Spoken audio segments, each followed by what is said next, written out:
You're watching the 2024 Minor League Cricket Championship presented by Yash Technologies.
Well, hello there. Thanks for stopping by here in this 2024 Minor League Cricket Championship presented by Yash Technologies. We're here in beautiful Baltimore Sports Complex right outside of Atlanta, Georgia on this beautiful Labor Day. Happy Labor Day to all of you enjoying the coverage here on MLC Network. We have a thrilling matchup in store for you today. The Baltimore Royals and the Atlanta Fire. The Atlanta Fire, they won the toss. They elected to bowl first, so they'll be looking to chase down a total. It seems to be the way games have been favored. They favored the chasing teams. I'm Patel. I'm joined by Faisal Shah once again. Faisal, we're here one last time in the Baltimore Sports Complex. Good morning, Aman, and good morning, all. Yeah, it's a beautiful morning, and Royals, they'll be taking to the field a very formidable side, especially with the ball. They're bowling first after Atlanta Fire won the toss. The spin quartet is really the one to watch out for. Different kind of spinners, all of them, but very, very potent. And talk about conditions, Aman, this morning. The pitch probably look at its best even now, but I think it's going to get even better as the day progresses and the weather is set fair. It's absolutely gorgeous here. Pleasant breeze, plenty of blue sky, and we are all set for a glorious game of cricket yet again. Yeah, didn't know if we were going to get this type of weather. It was overcast, very cloudy, a little bit chilly when we got here, but the sun has come out, the breeze is blowing, it's beautiful. Then the wicket, you're right, it's compact, it seems very hard. They've done a brilliant job keeping the same wicket as they used yesterday in pretty decent shape. Opening partnership for the Baltimore Royals will feature Obis Pinar on strike. He opened the batting yesterday, and we will get you the name of the non-striker. It is not Gunarjit Singh, not listed in the playing 11, unless there's been a mix-up, but we will check that once we get there. It's Cornet Dry who will be opening the bowling for the Atlanta Fire. The same end he bowled yesterday. First ball coming in, slip in place. And no run on offer to start the day. Evidence of better conditions already. Cornet Dry gets the usual bounce that he gets on good surfaces, and that first ball was really climbing. Pinar got to get up on his tiptoes to get on top of that bounce. That's what he's indicating with his hand gestures. And he felt that bounce, and Cornet likes to bowl up the hill from the far end. It's going to be a good contest between two South African players. Must know each other quite well. Look at the swing and carry on that time. The real first signs of that all weekend long. Proper carry past Hansard Hamilton, but Cornet Dry, this is where he's most effective in taking wickets. It's in the power play. Absolutely. Very potent with the new ball, just because of the skills you just mentioned. The movement that he gets, excellent wrist position, and the bounce that he gets because of his height and the kind of action he's got. He uses maximum height with the braced front knee. Excellent rhythmic action. There's nothing better than seeing a quality fast bowler running in.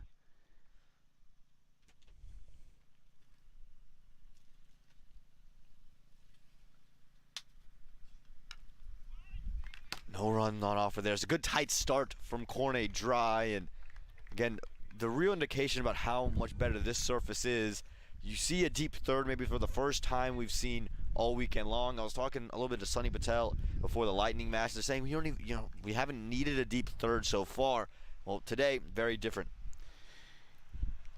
Exactly. Just seems like back to normal in terms of the wicket, and that is good to see.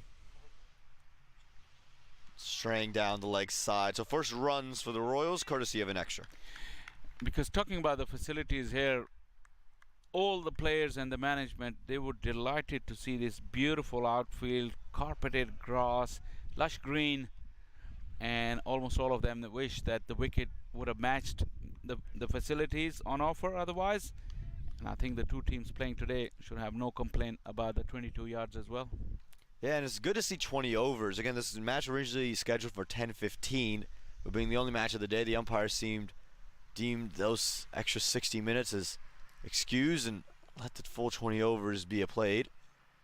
In the air, away from third, and a misfield will cost the Atlanta Fire 4. Really should have been stopped, you'd have to say. Took an awkward bounce, but that feels almost regulation at this level.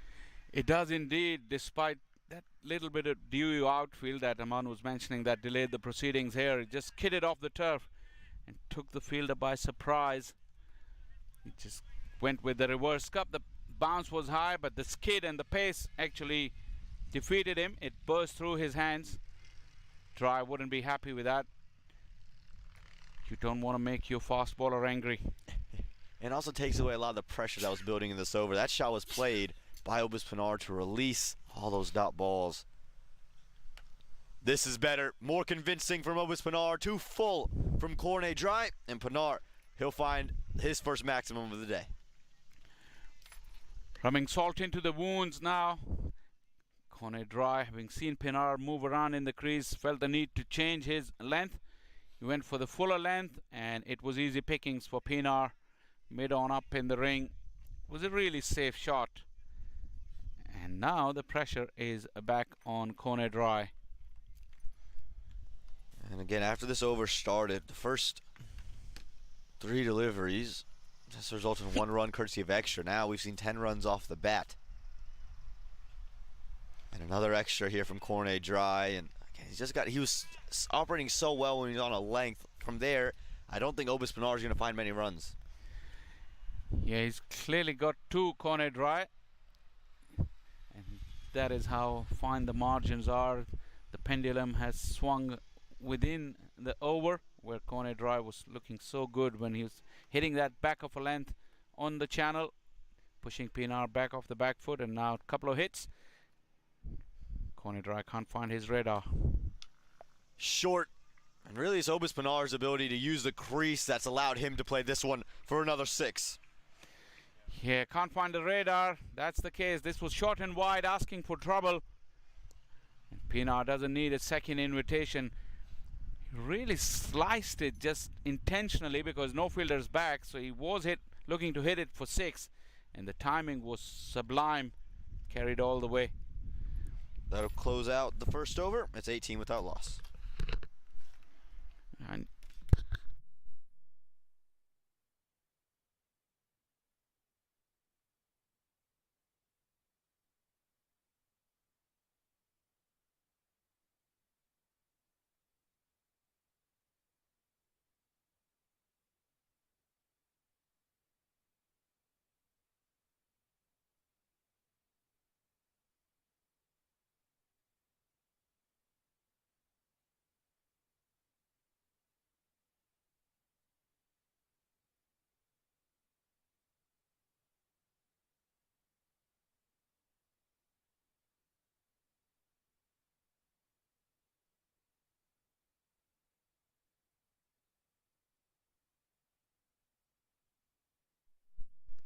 Well, new over now for the Atlanta Fire. Expensive first one. Emilio Alonso, the captain, in.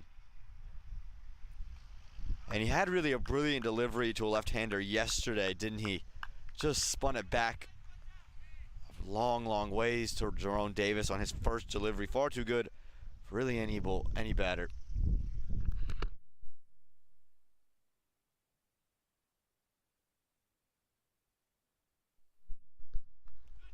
So we tickled into the leg side. No run on offer.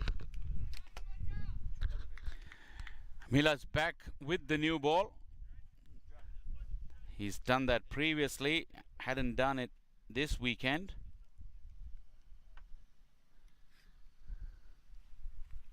It's in the air over the top. Mid-wicket was lurking in, but it went over his head. Be the first runs on the board for the batter, and it is Gunarjit Singh. It says 21 on his back. That's the number listed on the scorecard. Again, his playing 11 then would have been changed because Gunarjit Singh was not the one checked off on the score sheet we were given. But nonetheless, he's off the mark and batting alongside Opus Pinar. There's a slip in place for Pinar now with a long off and a deep mid-wicket. How low has that stayed? It's hit him straight in front, and Pinar can't quite believe it. Slowed it down to Emilio Alfonso, and after all the bounce Cornet Dry was getting, this one has just stayed down. Generally bowls quick. Emilio Alfonso, he's developed this really slow delivery added into his string, and this one kept low, caught on the crease. Tall man Pinar, that wasn't going over the top either. Relatively easy decision there for the umpire, who had no hesitation, and Pinar, after a brisk start, has to walk back, and the Royals are 19 for 1.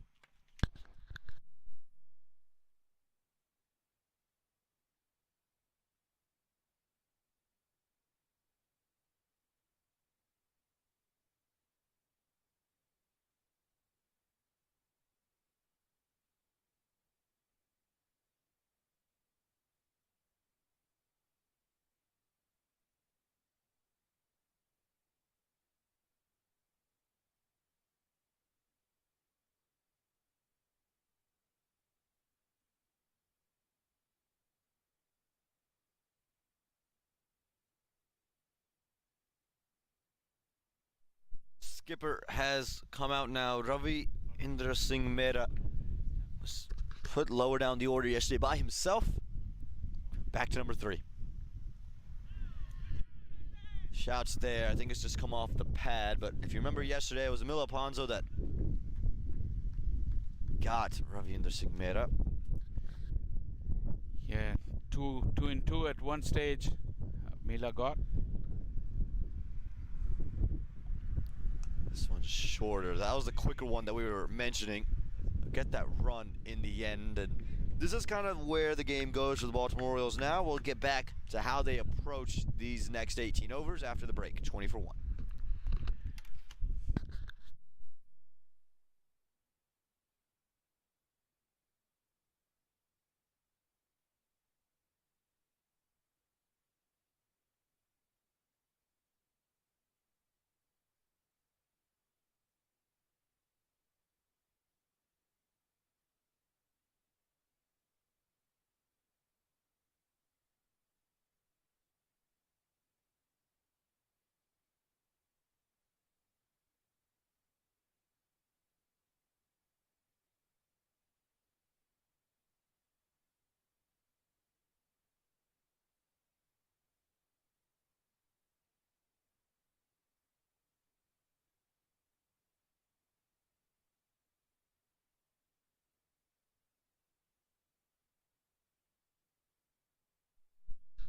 More spin now, replacing Cornet Dry in the form of Aksh Dave, and went for 5 runs in his first over. Dave, he was quick on a length, darting it in, didn't really turn it a whole bunch, and I'm curious to see how he elects to go about facing Ravi Inder and Gurranjit Singh, 2 left-handers in the middle.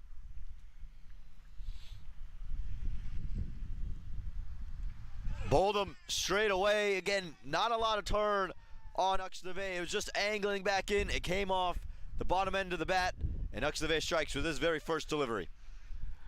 Atlanta Fire knocks a couple wickets back to back, and Mehra, who looked very good in one of the games, especially good against spin, really faltered on that occasion. Couldn't judge the pace and the angle with which the ball was coming at him.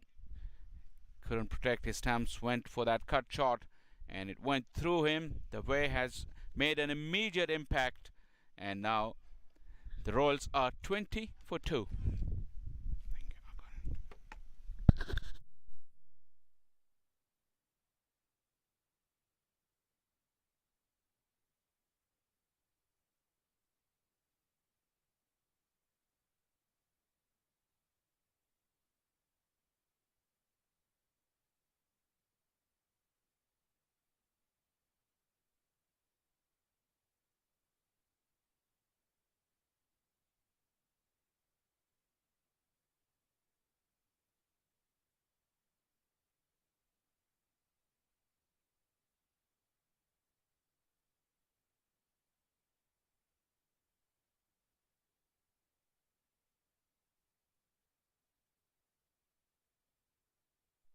New man into the middle is Ronak Sharma, who had a match-winning innings yesterday alongside Mohammad Mohsin, and it'll be a little bit different of a task here. He's not coming in with boundaries needed to be hit. He's coming in with wickets needed to be saved. There are 3 wickets into this game, 2 wickets down, and what's the saying about the power play? If you tend to lose more than 3 wickets in it, you tend to lose the game.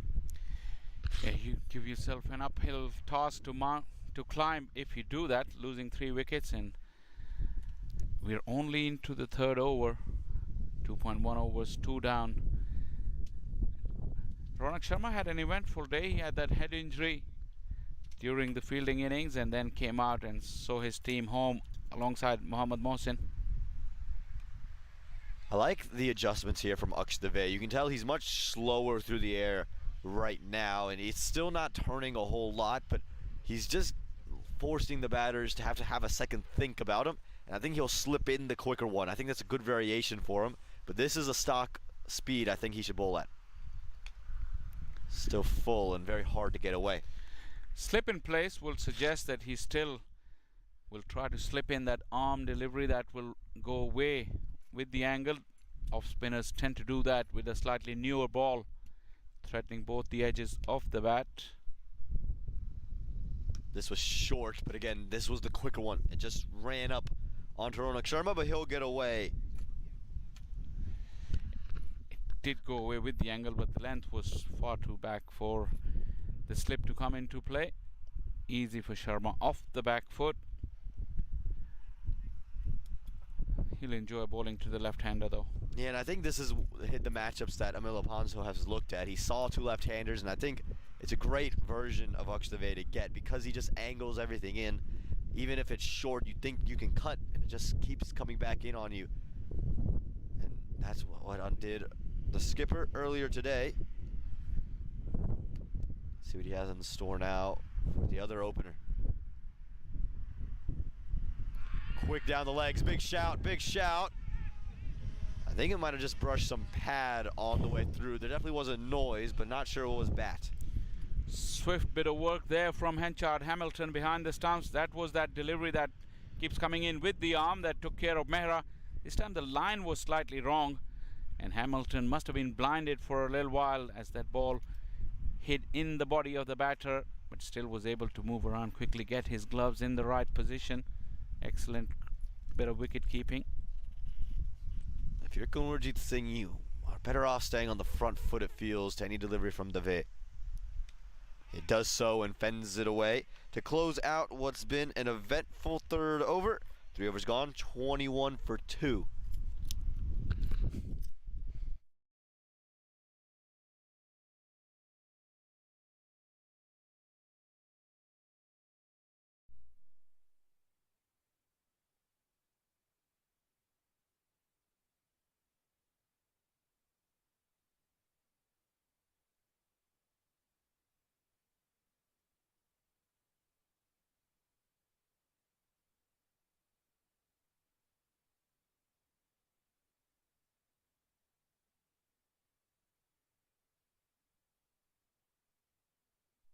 Alonso back with the ball in hand.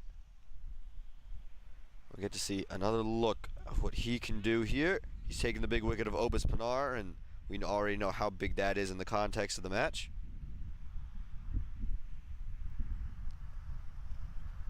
Starting off with Ronak Sharma. Still a slip in place, the long off and the deep mid wicket operating in the power play. Goes straight through him.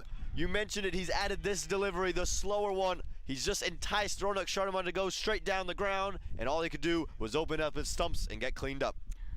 Superb bit of bowling from Amila Ponso. The skill and the deception was there. He really got Ronak Sharma feeling for the ball. He done him in the flight, swinging hard, but couldn't judge the flight of the ball. Look at that, played all around it, and Amila wheels away in celebration. And now the Royals are really struggling with 21 for 3.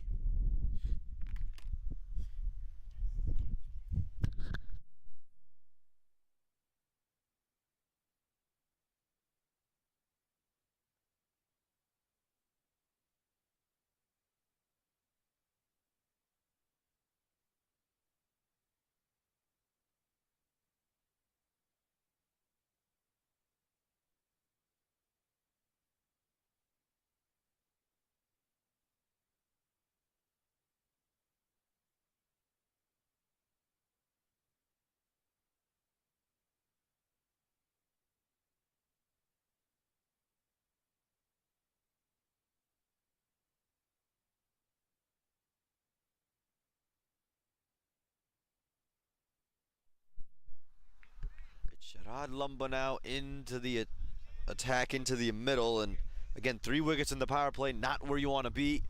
And Amila Ponzo, he looks so good today, just giving up 2 runs and 7 deliveries, and he's taken 2 wickets as well. And it's that slower one, Faisal, you mentioned he's added that to his game, and it's just giving him so much. He's added a second slip now as well.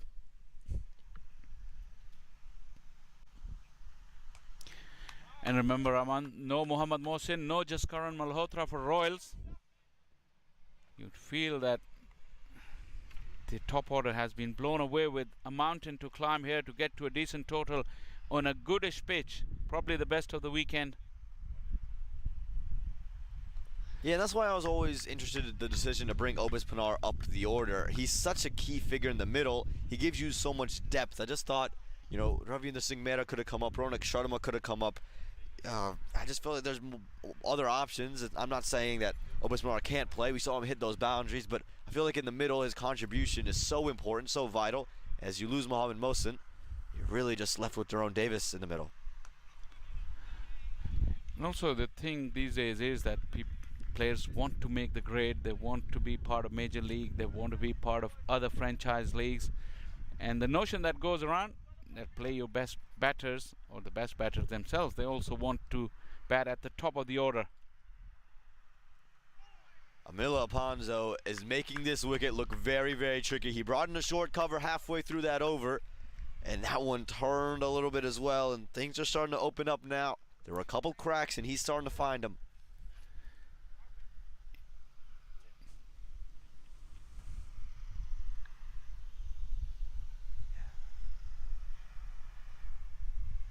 In the air, away from the fielder. The release shot goes well and works well for the Baltimore Royals. A good over comes to a close with that 4. And that's an excellent cricketing stroke. Very difficult to hit against the spin, but he got close enough to the ball, got a nice stride into the ball, and whipped it with a flick of the wrist between the gap. There was a fielder at mid-on, but hit wide of him, and the outfield is slightly quicker as well after the weekend of cricket. 4 overs gone, 25 for 3.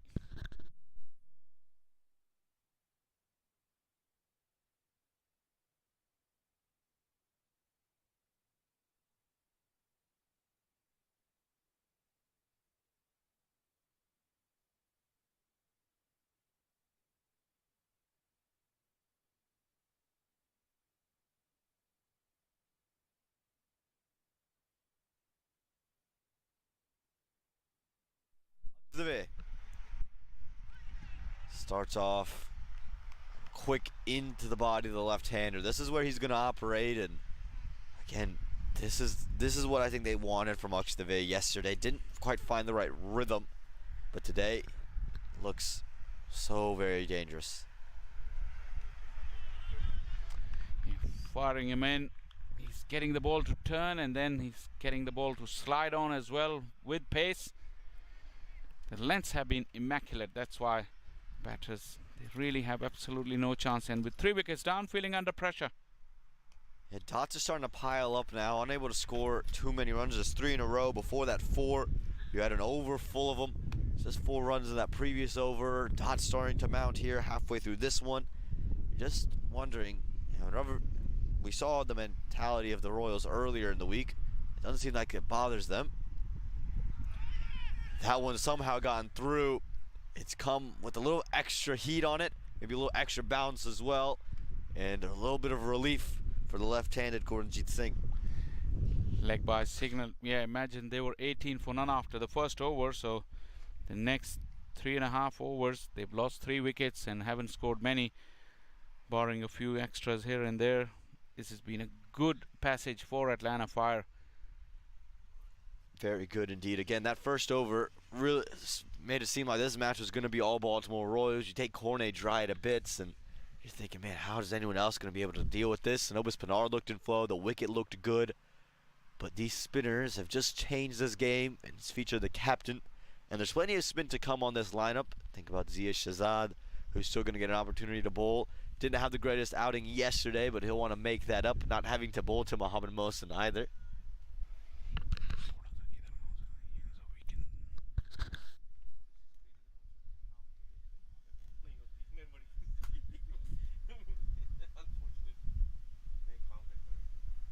Short down the leg side, it'll be a wide, and if you're Akshadave and the Atlanta Fire, you don't want to gift the Royals any runs. Again, there's a lot of pressure on it. You see Sharad Lumba wanting to play some big strokes, and let him score them off the bat. Pushed into the offside. Well done. This is terrific fielding, and this kind of fielding, you mentioned how good their fielding is, builds and adds on to that pressure. Absolutely it does. It looked like it was going into the gap. This is very, very athletic. You can do that on this beautiful outfield too. Atlanta Fire built a stranglehold. In the air, it's hit the pad maybe as well, but not given probably the right decision as well. Again, our vantage point slightly crooked, but a very pressured 5th over comes to a close. 27 for 3.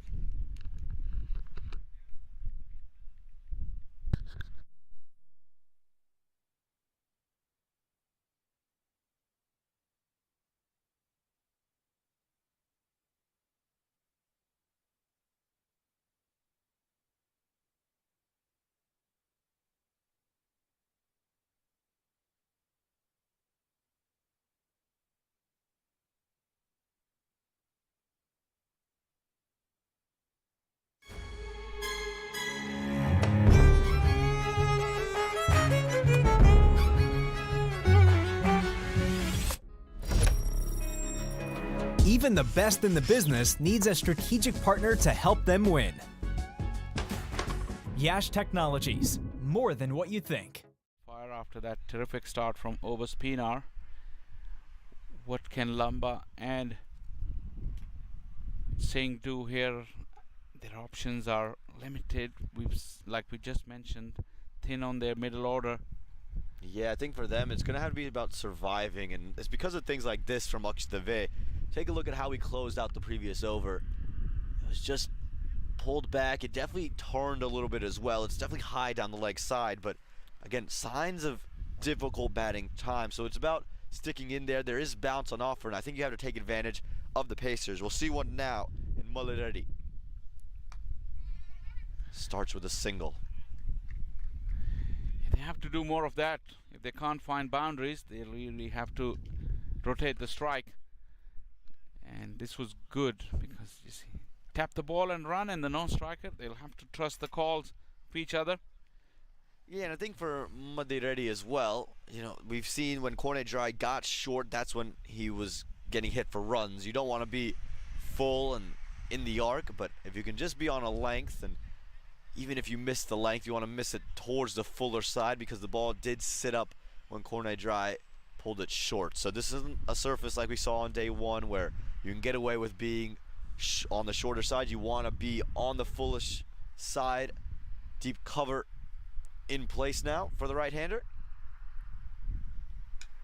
And helped into the leg side. That's just smart cricket there from Lumba, seeing that there's no one out there in the deep. He's going to help himself. Yeah, the line wasn't really bad, but good batting from Lumba because he realized where the gap was. Just got himself into good position and whipped it at the last minute just to find that gap. It was only mid-on and mid-wicket on the onside in the 30-yard ring. Still inside the power play. That's good batting. Lumba looks like he's getting hold of the situation. Like I said, at least the batters have an advantage today that the conditions are better for batting. It's not like a 200 pitch, but still, if you bat well, you can get up to 150. Could be very competitive. The line not there again from Madhuri. That's just helped into the onside. It's just a little flick off the pads, and again, this time he tried to pull the length back. It was an overcorrection. Sat up, asked to be hit, and Lumba, he's getting things going now for the Royals. He said overcorrection, but there was nothing wrong with his previous delivery. But because of a good shot, he felt the need to do something different, and that is good batting can do to you. So credit to Lumba. He took a calculated risk on the first delivery, created himself an opportunity for another boundaries, and that back-to-back boundaries now will give some momentum. And 100%, and I think here for Lumba, the key thing is you can see there is an ability to hit through the line. It's not one where you have to be defensive and play with soft hands. There's plenty of opportunities, especially with this being the last over of the power play. Just like that, that's the best shot that he's hit all day long. Into out, over extra cover, and the experiment with Madhuri has gone terribly wrong. Through the line, that was the best shot indeed out of the three boundaries. Just gave himself a little bit of room, cleared that front leg, and how beautifully timed. Never looked to hit it hard. It wasn't a bludgeon. Just sweet bit of timing from him. Found the middle of the bat. And for the Land of Fire, you've been in control of this game the whole way through with spin. The 2 overs of pace that you've bowled have been the expensive overs. The first going for 18 in the form of Cornet Dry. And what we've already seen is we've seen 14 runs come from the over off boundaries, 15 with that first single. That's better. That's well bowled from Madhuri. That's the length. The line was there as well. But even with that, I think Lumba did the right thing, defending it away. You've picked up 15 runs in this over. So pace on the ball seems to be what the batters are enjoying. Yeah, Lumba has had a quiet weekend, but this display would suggest that he's got excellent ability, and he will be the key. He'll be giving Royals some hope. Power play will be done and dusted after this over. Down the ground, and that's the biggest of them all. He understood what the length was going to be. He used his feet, and he's put it all the way. Not letting up despite having 14 runs in the over previously. He wanted to make it a real big one. Once again, charged down the wicket and hit Madhuri off his length. Once again, the timing has been superb. And this is another big over, 20 off it. The Royals recovering fantastically. 46 for 3.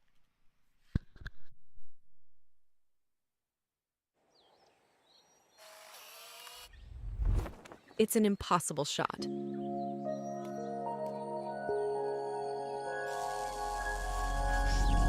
Sometimes creativity and innovation are all it takes to achieve the impossible. Yash Technologies, more than what you think.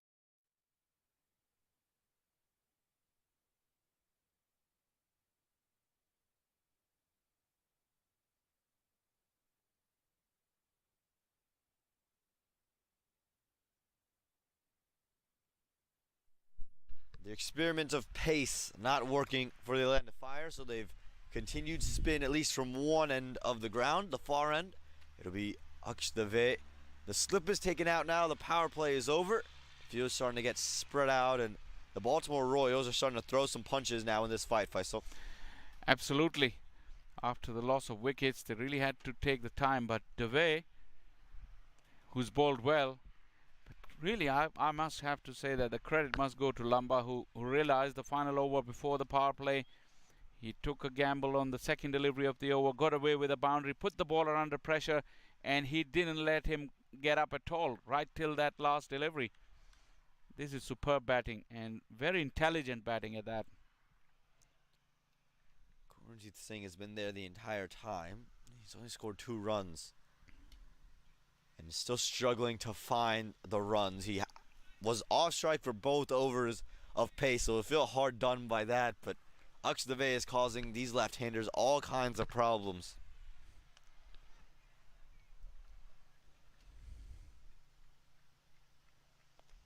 Ticked into the leg side, could have been close, but it's actually very well placed there from Gurjit Singh. Saw the short mid-wicket and puts it square of him.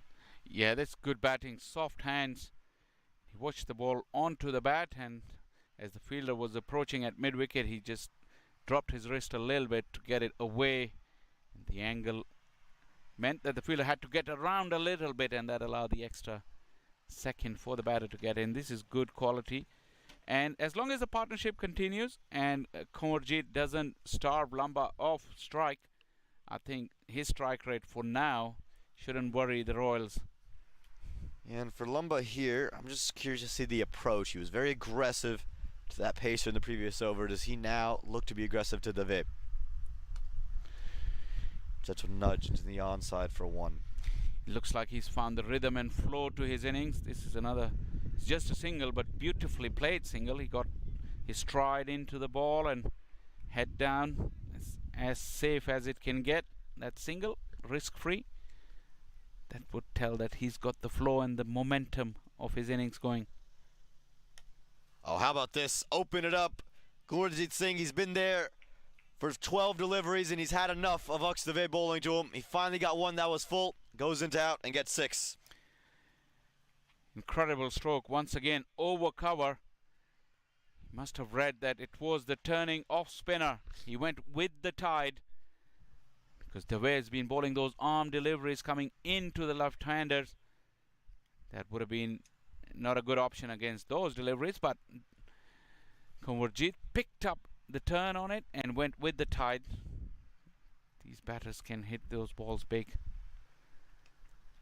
Does well there, fends it away, and the Royals, again, this is a real counter-attack now. Dave only went for 1 run in his previous 2 overs. This over has gone for 7. And it might not seem like a lot, but to Dave, it's plenty. They'll tack on a couple of more to close out this 7th over. It's 55 for 3.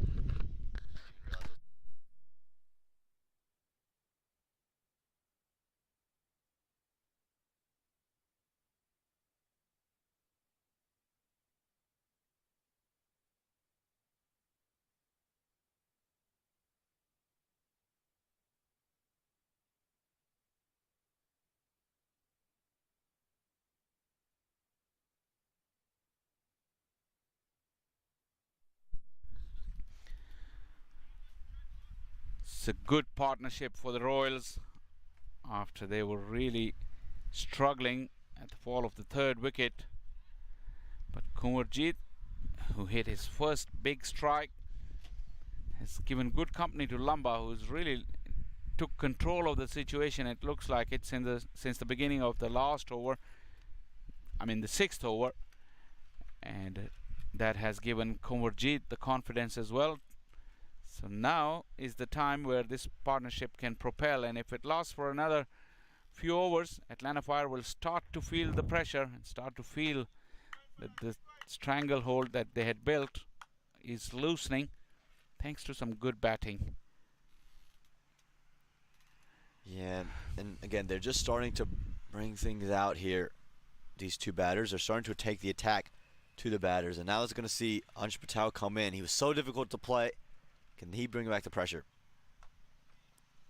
Starts off with a dipping full toss. A single for Kamarjit. Ansh Patel has been very, very good. He's shown good control, good variations, and now with better conditions, this will offer a different challenge for him, and 2 set batters as well. This could be a good contest. That's what we love in this minor league contest. You know, the teams refuse to die down. They have the depth to be able to fight back. 100%. And again, these 2 teams faced off yesterday, and it could have easily been the Fire that were dejected after that chase that really just got away from them. That game was evenly poised before Mosin really just took charge at the bowlers. But they've come back, and they've come back with a little bit of fire in them. You've seen the wickets early, and Ansh Patel has really been one of the best bowlers of the weekend, probably the pick of them. He's just been hard to pick out of the hand and then off the surface. He's been getting some real assistance, but even without the surface, I think he's going to have some success. Still slip in place for him. It's a single. And you mentioned about yesterday's game, and there's no official stat about it, but having followed fire for so long, I know that it at times it has happened on a Saturday evening. They produce a best performance, and they get caught cold on Sunday morning more often than not. Today's not Sunday, by the way. Today's Monday, but it's a long weekend. So generally, the first game in the morning, they are not at their best traditionally in minor league cricket at home. Like I said, it's not official, but this is what I've observed over the years. Yeah, it's always interesting, right, these patterns, and you see every team has, it feels like something that makes them click, and for whatever reason, it's that case for the Atlanta Fire. I think, for them, they've been really successful. They just haven't been able to get over that hump and get past that finals. They got to the finals in 2022, just unable to win the championship, and they're looking at their squad, maybe the weakest it's been across the first 4 years, but still very, very talented. And one of the best in the South, you'd say, and they'd still be eyeing that top position in the South yet again to do it for a third straight year, and then, of course, get past the Super 8s and get it back to that final and win it. Yeah, that's the bare minimum they would be hoping for this season, to get through this group, this division. And they've got enough resources with the ball. It's just that batting. I don't know when Stephen Taylor will come back from injury, and that will be a big boost to them whenever they come. They haven't got any games coming next weekend. Tipping flighted delivery once again. Beaten in flight was Lamba, who's looking to produce that on drive that he did earlier against Emil Aponso. Couldn't put bat to ball on that occasion. Good bowling. Yeah, and you mentioned Stephen Taylor. It's also with the ball, too. He just gives you another spinning option. And if you get, services like we saw on day one, to be able to throw him 4 overs alongside Vansh Patel, it'd be very, very vital. Yeah, that's good cricket. No opportunities for the big boundaries. Still able to make singles. I mean, the innings has gotten that momentum back. So those singles will allow for that momentum to keep going. Royals 59 for 3.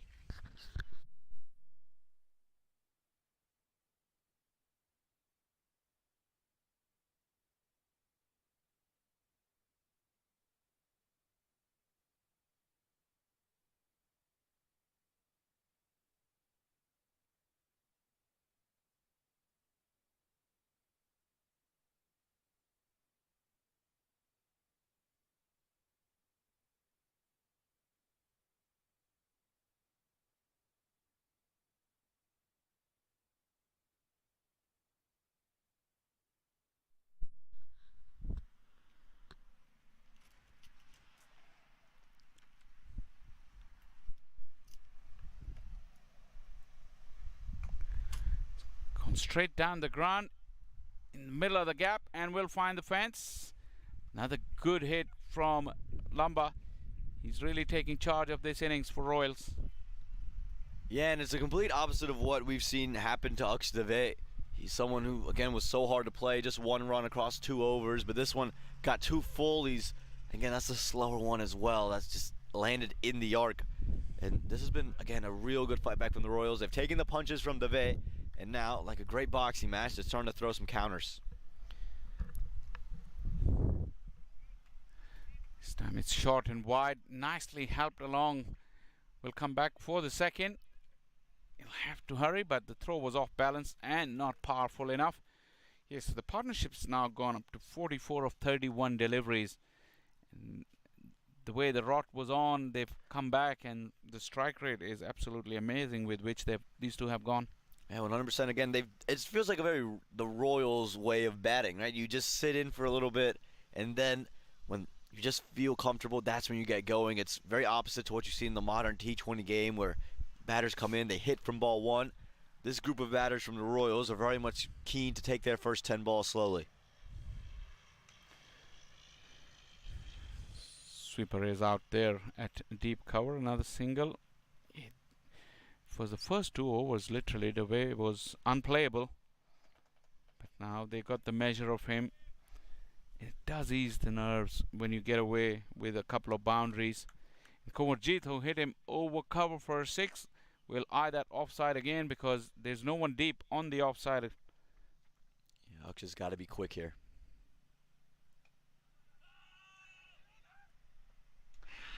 Direct hit. Atlanta Fire. Cannot believe. This was superb piece of fielding. Amila Ponso read the plot well. He anticipated the single was on, but he got in quickly and flicked the ball hard and flat and accurate. Yeah, played it with soft hands, and that throw came in right at the top of the stumps and took it out. That call was, haphazard from the Baltimore Royals, and oftentimes as a fielding side, when you have a direct hit, you want the finger up just for the effort. This one went straight to him. Quicker delivery from Dave. He's looking to finish on a high.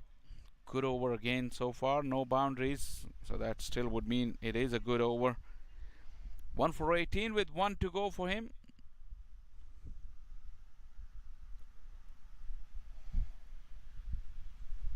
We see more and more ballers do that. I didn't think he missed his run-up. No, it's either he's seen something out of Lumbo, or it's just a little way to get into the batter's mind.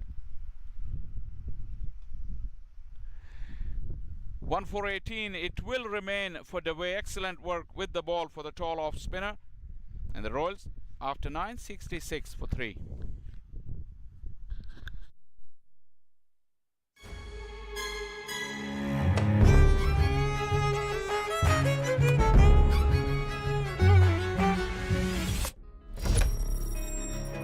Even the best in the business needs a strategic partner to help them win. Yash Technologies, more than what you think.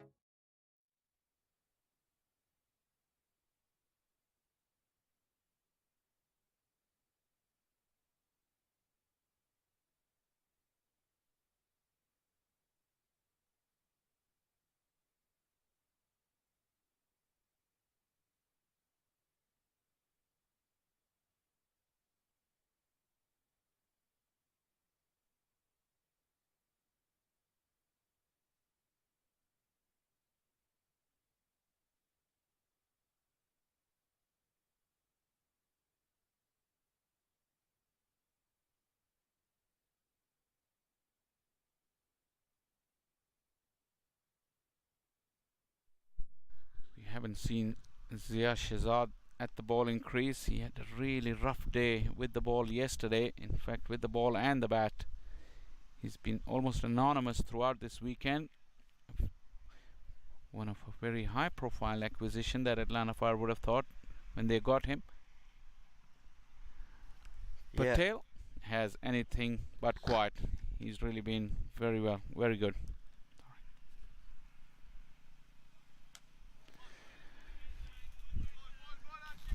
Yeah, and I think for Zia Shahzad, he just hasn't found the right length that he's wanted to bowl. I think his pace has been off, and I think coming down south, he expected to be bowling more of a traditional leg spinner style, but he's needed to tap in more to what Ansh Patel's doing right now, is a quick through the air, especially on these types of wickets. It seems like that's where the bread has been buttered.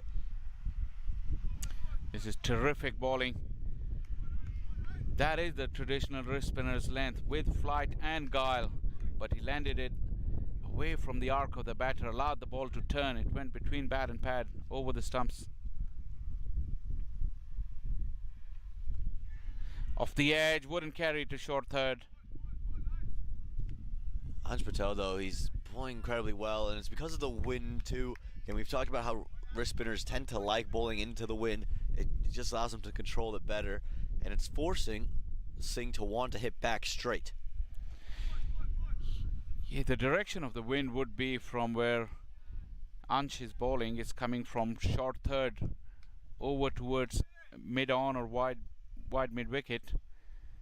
He's throwing the ball up in that air, and if he's able to hang it there just for a little longer than usual, that is sure to deceive the batter.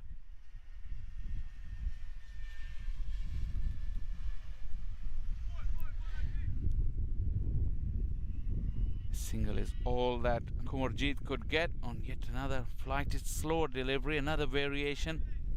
Yeah, it's just, again, it's so impressive. This is why, to me, he's just really been the pick of the bowlers. It doesn't really matter what the track is doing, what end he's bowling from. He can operate at both sides, whether the wind is into him or away from him.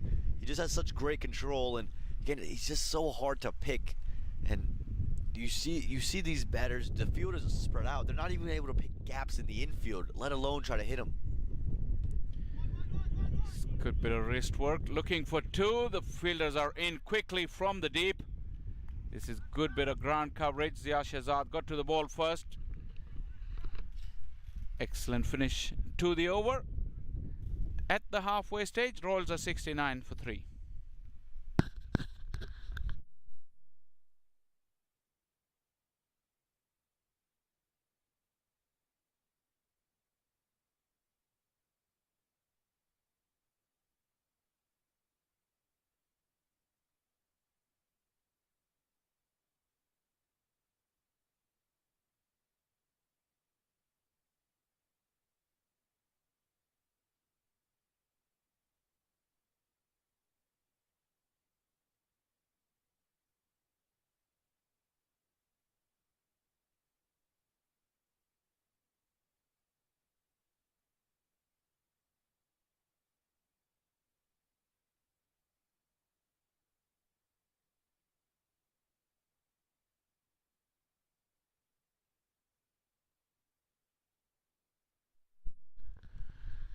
Mentioned Zia Shehzad in the previous over. He is now being thrown the ball from the far end of the ground.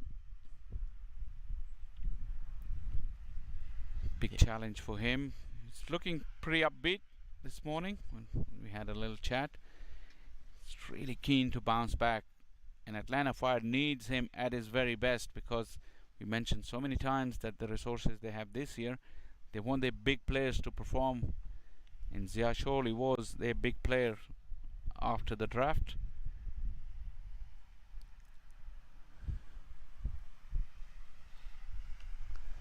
Yeah, I think the key here for Zia, as he starts off with a single, is going to, again, be his length. He just struggled with that. He struggled with putting the ball in the right spot, and he's usually so consistently on a length.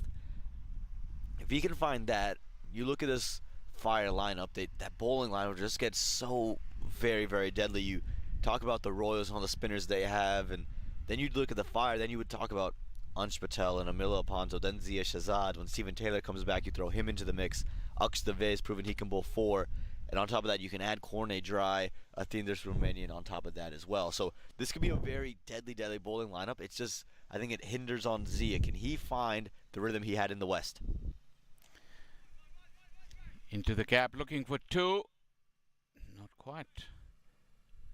One gonna risk on Cornet Dry's arm. You're absolutely right. You mentioned the resources they have with the ball.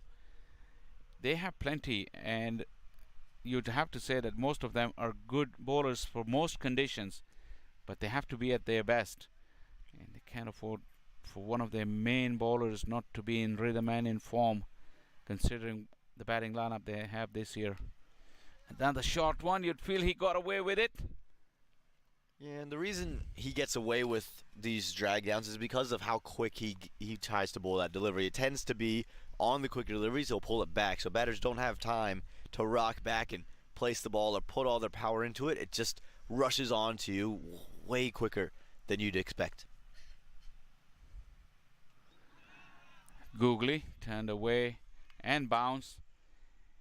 That's why when you mention that, and with Royals' perspective, you'd have to admire what Mohammad Mohsin did, because the way he struck him over long off the back foot, incredible sixes that ease the equation. Zia will give the chase himself to prevent the second run. Pretty decent first over so far. It's a good way to get his confidence back, right? Again, he's a very experienced cricketer, so I don't think one bad innings would affect him too much, but you know, it's always going to rest in your mind when you give up 34 runs across 2 overs, and really your overs were the difference in that game. For Zia, he's come back very nicely. I think his lengths have been good. I think the speeds at those lengths have been very decent as well. Again, the one drag down, but it was the quicker one. So if he, again, I think he's got to match the speed of his deliveries with the lengths of them. If he does choose to slow things down, it can be fuller. But if you do speed things up, that's when you can afford to be shorter. You don't want to mix those things up. So I think for Zia, it's a good confidence booster for him, good rhythm.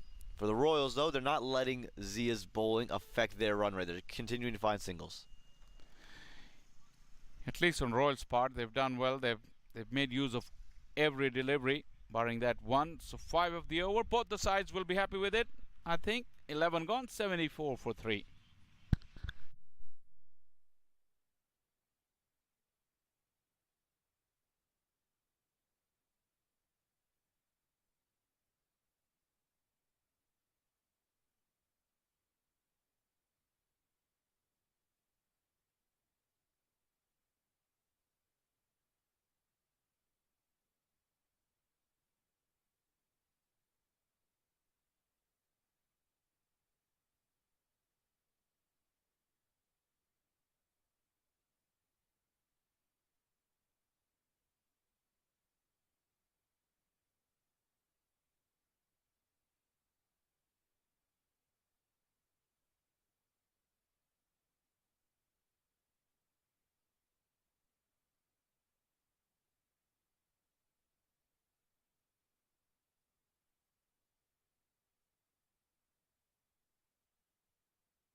Skipper is back in the attack.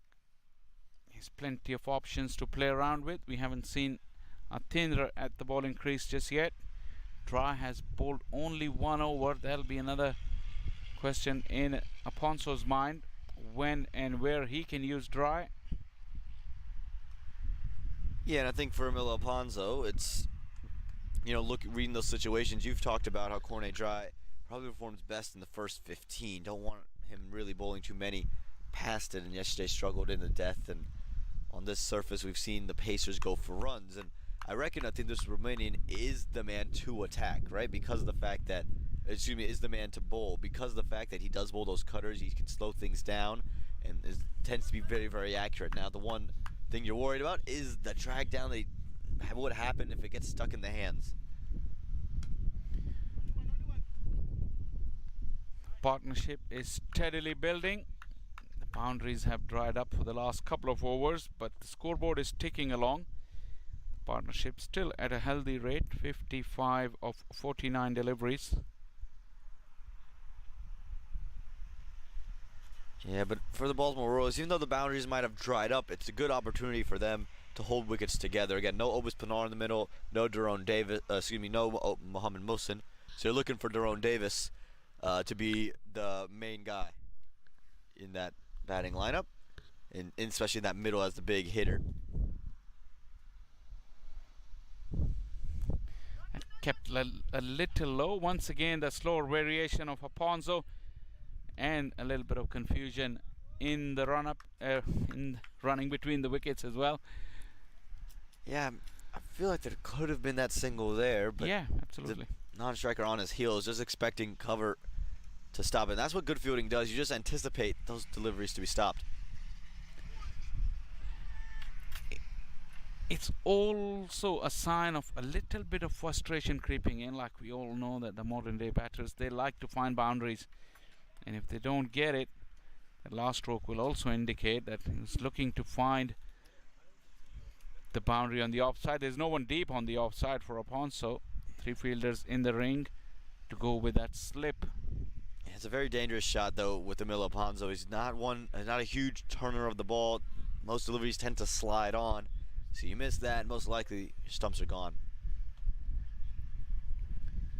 Just another quiet nudge on to the onside for a single. Just the game is in that phase where both teams are sussing each other out.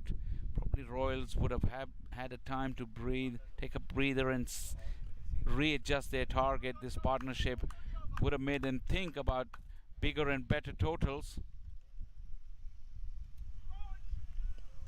from the situation they were in when they were 3 down. So time to reassess and relaunch. Good over from Aponso. 12 gone, 77 for 3.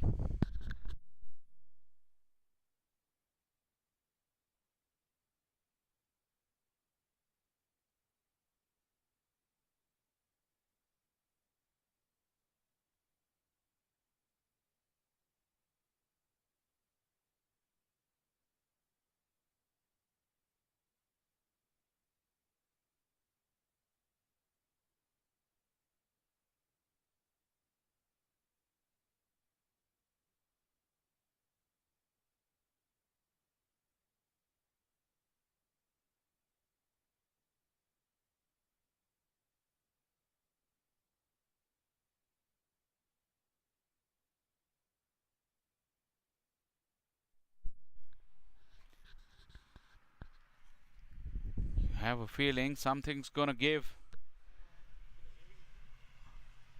Zia Shehzad. Nicely cut away all along the ground. Looking for that second run. And we'll get there easily. It's a long boundary and the fielder had to come around quite a long way. Yeah, this does feel like the over. You mentioned it. We've just seen a string of singles and no real big shots. A couple of dots in that middle of Pond's over. Really frustrating. And again, if you could attack Zia Shehzad at any point in time in his career, this would be the time you want. He's coming off a couple of difficult performances. And so this could be the make it or break it over. And I think this could be the over that could really set Zia Shehzad up for a lot of success in this minor league. If he gets through this one with a couple of wickets to his name, when the batters are trying to attack him, it'll do his confidence real good. Went for that reverse switch hit again. Just 11 runs in the last 3 overs.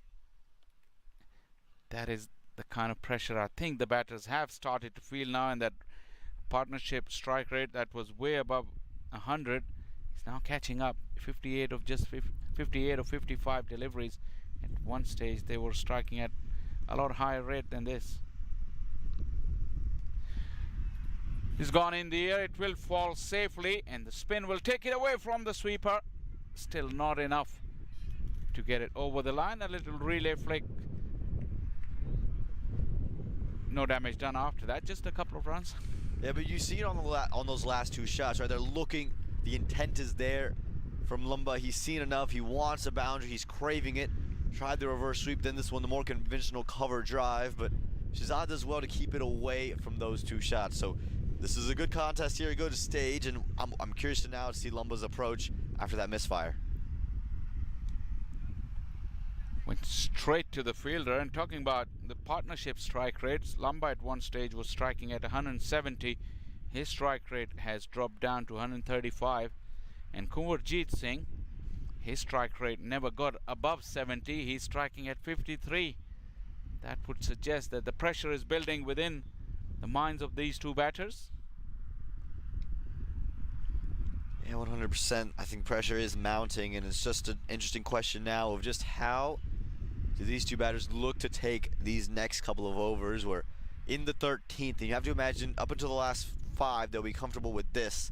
Then as you hit the 15th over, you've got 5 overs to go. You have 7 wickets in hand. At some point, the screws have to come undone. You have to start hitting those boundaries. So I just want to see, when is that point for them? What's the cutoff over for these Baltimore Royals? Didn't get through the infield. Excellent work in the field. This is superb from Atlanta Fire. Good pressure. Another good over from Zia Shehzad has come to an end. 13 gone. 83 for 3.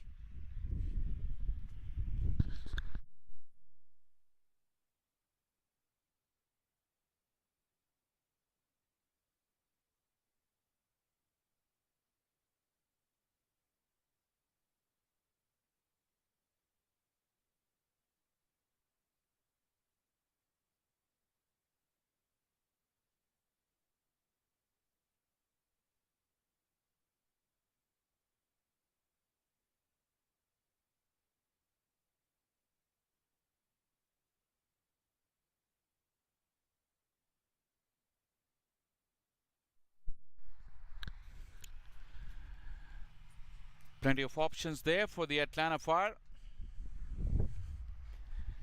Kone Dry is coming back into the attack. He's only bowled that 1 over. The first of the innings went for 18. This is a crucial stage.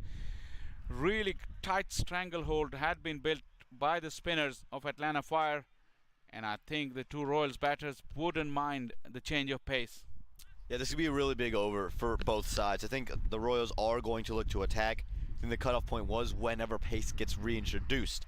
Now, Kone Dry, he's added those slower ones and those cutters, and he bowled them quite well in the Fire's first match. It's just yesterday he did struggle in those later overs. A change of ends for him, but okay, you get a over of Kone Dry, and you have 3 of those, so he could bowl to the very end, or you could go back to Muddy Dirty. I doubt that's the option. I think the Subramanian get a look in this as well? There's plenty of options here for Alonso. It's just which pace bowling option does he elect to use, because at least one will have to be, and you probably could use a second.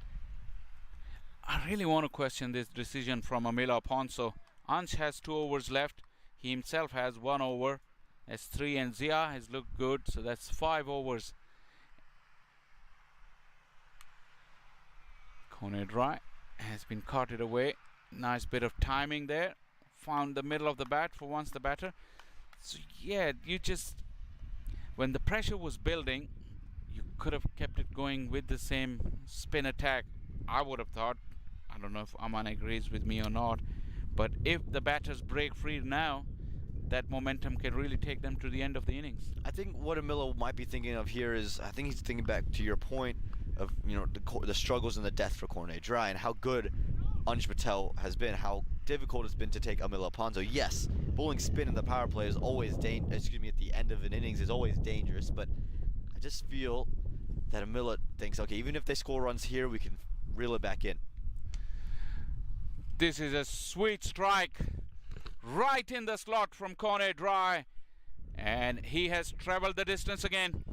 Yeah, we mentioned runs could come from this over, and it definitely does. Lumba gets it, and gets it big on that occasion, and it brings up his 50 as well. Really well done from Sharad Lumba. He's really rebuilt this Royals innings, and it was attacking pace in Muddy with those 4 boundaries. He had that over, and anything pitched up has just seen the back of the fence.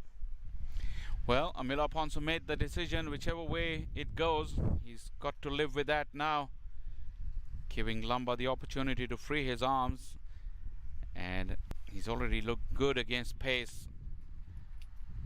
Dry under pressure.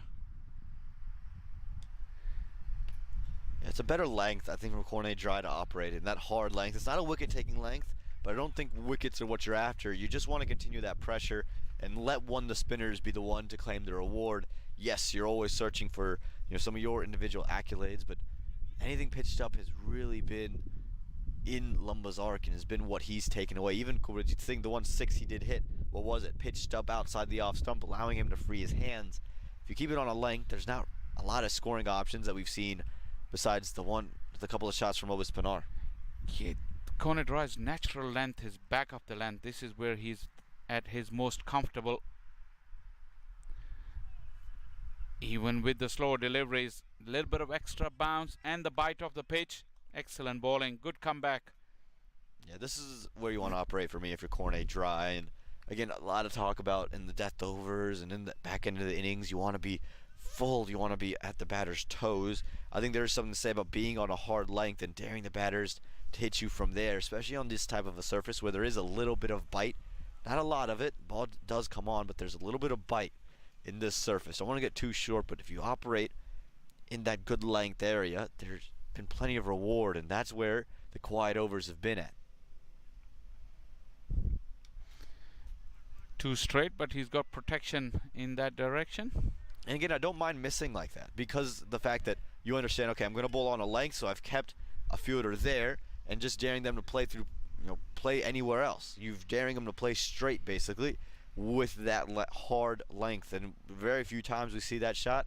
And again, this is where it just becomes, you can start to reel the innings back in.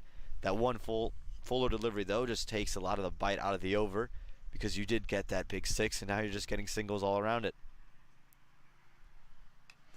It's gone in the air. Two fielders converging. Oh, almost a mix-up, but the catch has been taken. And Atlanta Fire needed that breakthrough. They needed to break the partnership. Kanwarjit Singh, his vigil has come to an end thanks to good variations from Cornet Roy.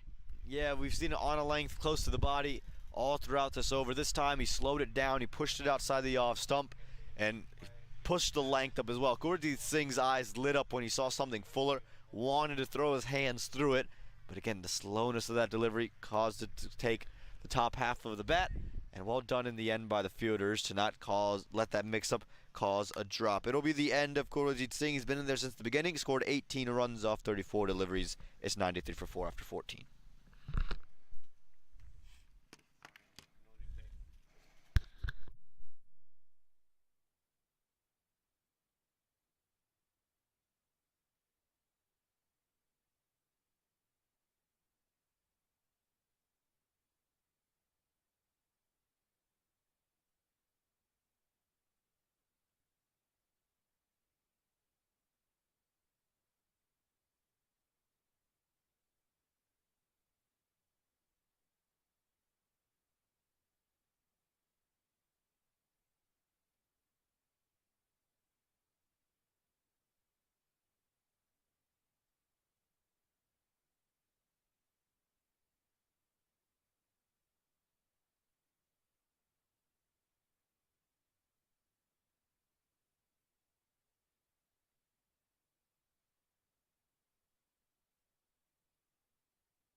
Well, pace on the ball led to some runs, but a wicket was taken. And now we're going to get to see some spin into the attack and change of ends for Ansh Patel, who's gone one straight up in the air and taken. This is why Emilio Ponzo was happy to use pace in the last over, because he's got a bowler like Ansh Patel that can come in and create problems, and it'll be the end of Sharab Ladda. Well, the partnership is broken in the last over, and the other batter goes right after. We've seen that so often in cricket. When the partnership breaks, the other batter goes too, and Lambau's really played well.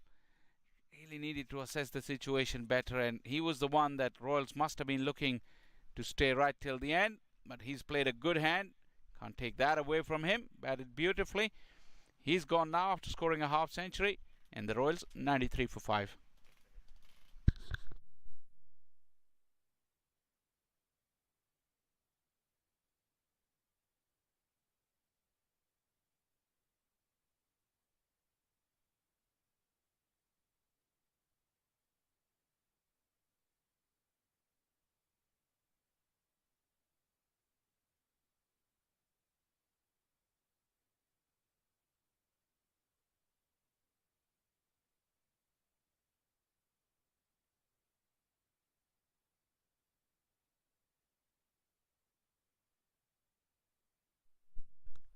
Well, for the Baltimore Royals, not the ideal way they would have liked to seen this over go. Now you have two batters who haven't faced a delivery in the middle, and Ansh Patel's bowling it. But Faisal, I'm going to let you, after this delivery, tell us about the new man in the crease. It's Mohammad Alam. Well, new man at the crease who has to go straight away. Ansh Patel, he's got 2 and 2. I have nothing much to say after this. A tame dismissal from Zaid Alam. He just pushed at it with hard hands and straight to the fielder. He couldn't believe what he's done, but Ansh Patel really deserves the success because he's bowled beautifully, and he snares another one. Alam goes for a duck, and Royals now once again reeling at 93 for 6.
Ansh Patel, he's got 2-2 and is trying to join Gajanan Singh on the 2024 minor league cricket hat-trick list. Gajanan took one yesterday from the New Jersey Somerset Cavaliers.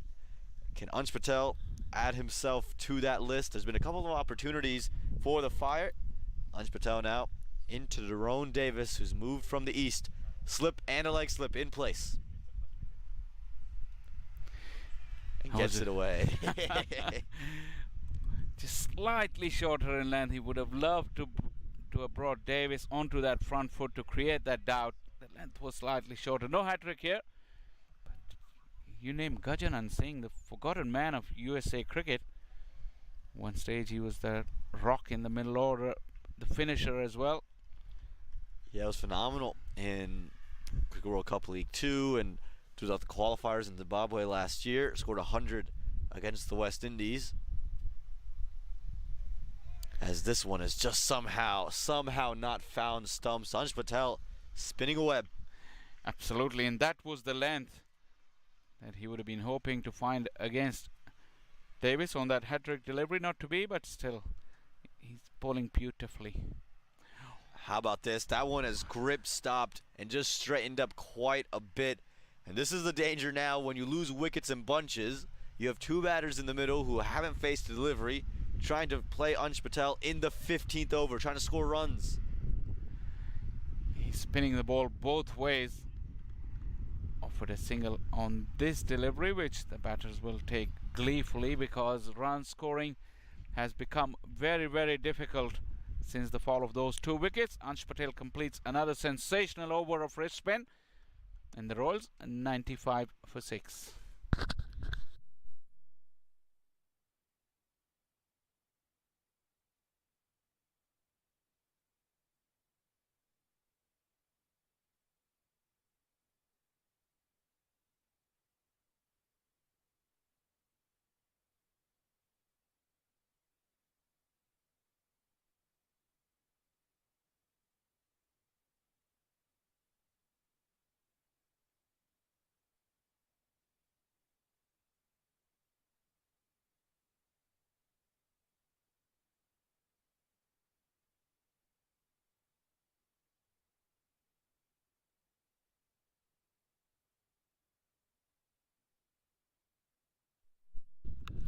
This is the over. If you're a Royals fan, it's Cornet Dry coming back in for a third. The captain has persisted with them.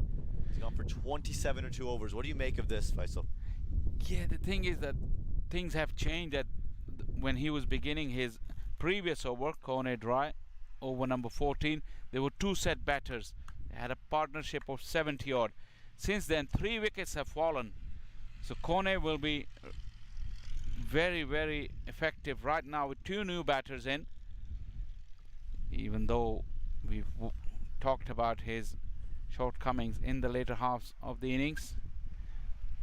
Well, this wicket just seems to be opening up a little bit. That was a slower one, and so it just stopped on Abdullah Had Malik, who's the new man in. But this is good bowling so far from Cornet Dry.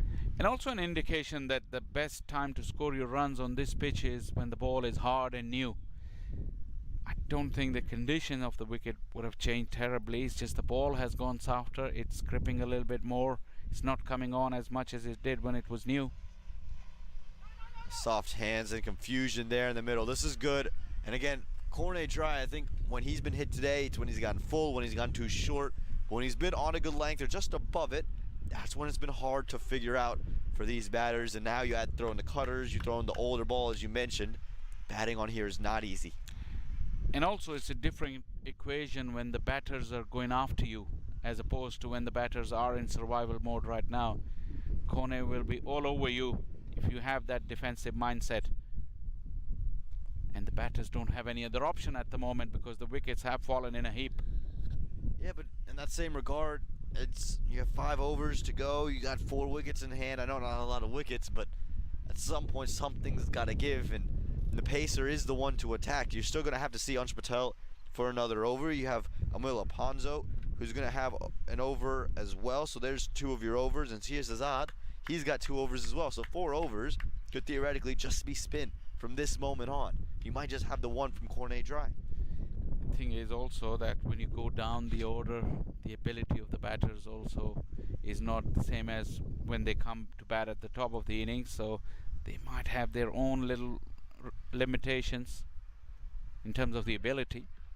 Could be close. Just fired over the stumps. Backup is there, and Paul Palmer. But these two are recognized bats, though. Jerome Davis in minor league cricket is very exceptional with the bat. Abdullah Malik has had good innings. He hasn't been in his fluid best, but he's someone that is known to score runs and score runs in a hurry. Just again, it's a difficult challenge, right? Because you're trying to see yourself in, give yourself time like this wicket has been asking you to do. But knowing that Ansh Patel, Milla, and Zia still have overs, it's just a daunting task, these final four. Pulled into the leg side, might have picked the gap. Yeah, he has. He's bisected those fielders perfectly. Cornet Dry doesn't like it, but that's brilliantly played by Malik. Yeah, that's the boundary that the Royals needed, and that will bring up the 100 as well. Sometimes these batters who bat in the middle of the order in T20 cricket, they generally like to bat in one gear, and when they have to just rebuild and then launch is the most difficult thing for them, because most of them generally are natural hitters. So yeah, probably that boundary will propel Davis in to do something special, and Malik alongside him with the remaining overs, because Royals would have to need to get up to 140, 150. Good running this from the Royals. They've made this over count, just the one boundary, but singles coming from the final four deliveries, and that'll cause this over to come to a close, and probably 4 overs of spin coming when we return. 16 gone, 102 for 6.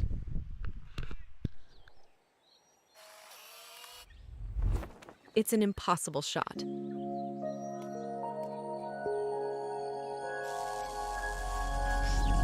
Sometimes creativity and innovation are all it takes to achieve the impossible. Yash Technologies, more than what you think.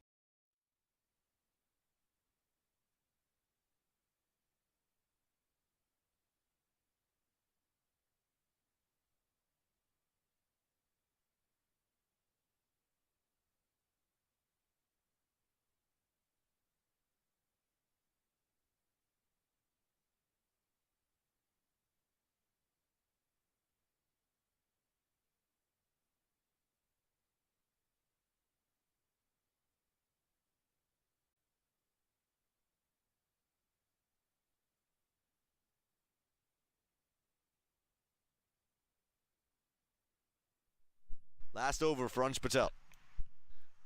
Swept and swept well. Fielder has to give chase and does very nice to just keep it to 1. And even after all that, maybe the best time shot off Ansh Patel is just for 1 run. Yeah, that came out of the screws. Yeah, and we're talking about the options that Amila Ponce has. It's very, very interesting options. He's got a few decisions to make that could still be key. And we talk about Royals getting to 140, 150. Also keep in mind that how thin the batting resources are for the Fire. Switch hit, shouts there, and they'll sneak away a single.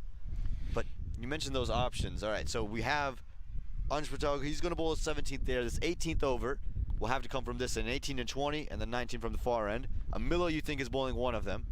Who bowls the other two? Cornet only has 1 left. To make it simple, Amila can bowl from that end after Ansh, so that end is taken care of. Ansh is bowling and Amila will bowl. So 2 overs from this combox end. The options are Zia Shehzad, Cornet Dry, and Atindra Subramaniam. And I think, for my money, I think I'll go with Atin. Well, that's an interesting option, interesting conversation as well. Cornet did have a good final over. His 3rd over is very good, but he's only got 1 left. So even if you go Cornet, there's still someone to find. And I don't know if you want to just give Atin the one-off over, because, again, it's hard to get your rhythm. And, do you trust the kid, or do you feel as if you're giving him a fair opportunity to really bowl his best stuff without having him have bowled previously in this match? That one was flighted up quite a bit. He's enticing Jerome Davis there. Yeah, the reason I said Atin was exactly the same, that you don't want to bowl him just the final over. And the argument against that would be, if the batters don't go free in this over, you can still bowl Cornet Dry the the 18th over, and then bring Athin. That will keep the batters guessing, and they won't be able to line Athin up and all his variations that they would have seen in 18th, and they can go after him in the 20th. A lot of interesting equations. Well, one thing that we know for sure is that Ansh Patel has just been so hard to play all day long. We'll have one delivery in his over. It's come to a close, and what a spell it's been from Ansh Patel. In his 4 overs, giving up 12 runs, and he's taken 2 wickets. The Baltimore Orioles are 105 for 6, and when we come back, we'll see who's bowling from this end.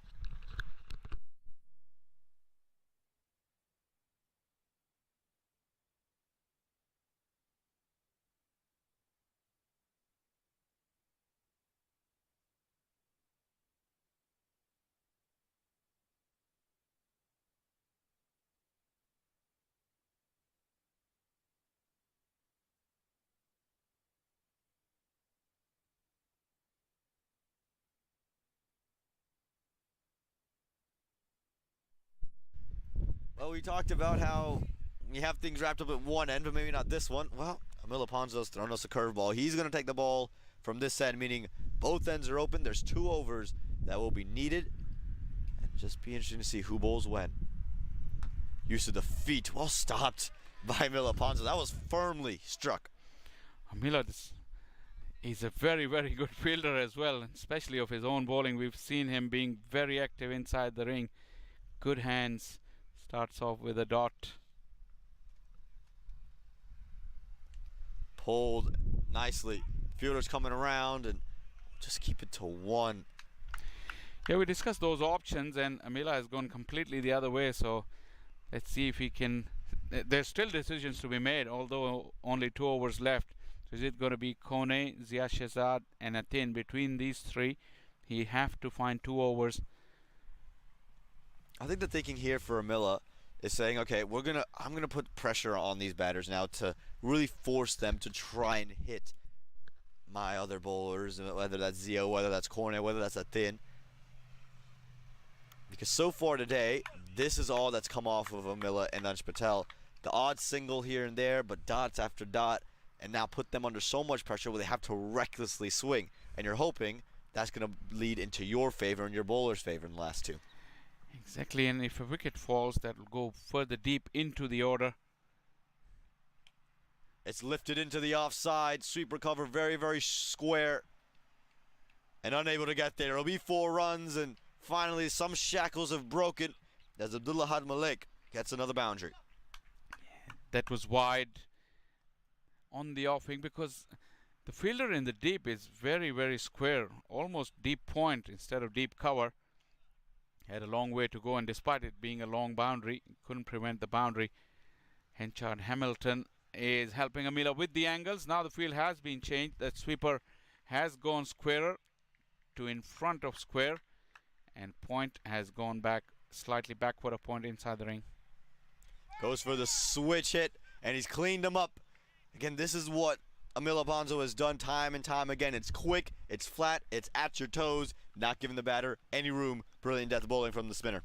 Yeah, to mix it up with the slow deliveries that he's developed, this was a real quick one. The usual Emil Alponzo, he went to the Yorker length. The reverse switch hit wasn't on. It was premeditated, and Ahad Malik, after finding the boundary, has to depart.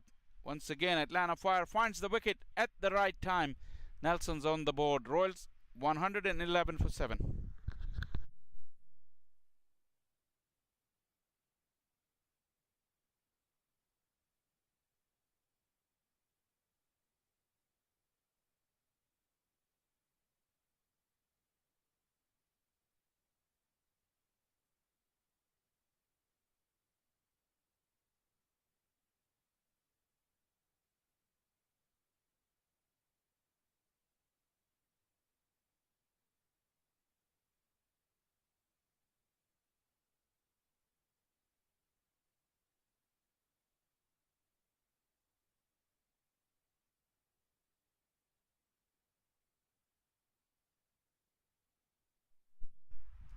Well, Emil Alponzo's done the job. He's taken a wicket, and he's going to help whoever's bowling his last 2. You imagine Cornet's one of them. Is it Zia? Is it Athin? Or does he just go in a completely different direction? We'll have to wait and see. What we will see right now is Aryan Batra getting his first stay in the middle in minor league cricket in 2024. The young man known for what he does with the ball in hand, but sent up to bat at number 9.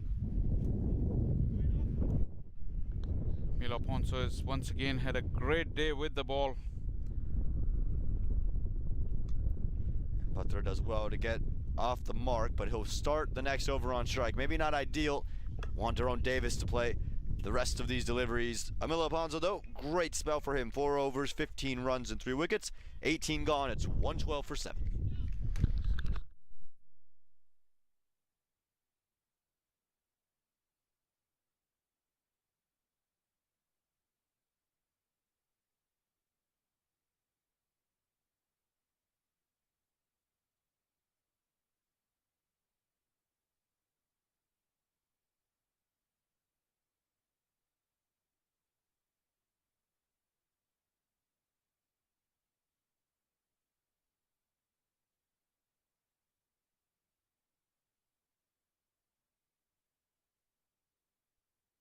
We brought up all the options, and Faisal actually called for this a couple overs ago. It's Atindra Subramanian who's been given the ball, and it's a tough circumstance. He's got 1 over in this match, and he's got to get it right straight away. Yeah, absolutely. This is the most difficult time of the innings to bowl, although 7 down, but at this stage, the batters, whoever's coming, they got a license. There are no two ways about it. Still a very, very tough job to come in and execute your skills. You have to be right on the money. Ball stayed low on that one, and I think the rationale also behind giving him the ball was he was going to start to Aryan Batra. So if he does have a breakfast ball, he has one of those warm-up looseners. It is to the young man, so he's got one ball to maybe get his groove in. But now this is the real test. It's Daron Davis who's made a living with the bat in hand, and I'm just curious to see this field and what it's set up to be. There's a deep cover, a deep backward square, a deep mid-wicket, a long on and a long off. So no one behind the batter, so you can't be too wide with your lengths here. Anything wide with a slash is going over third man for a boundary.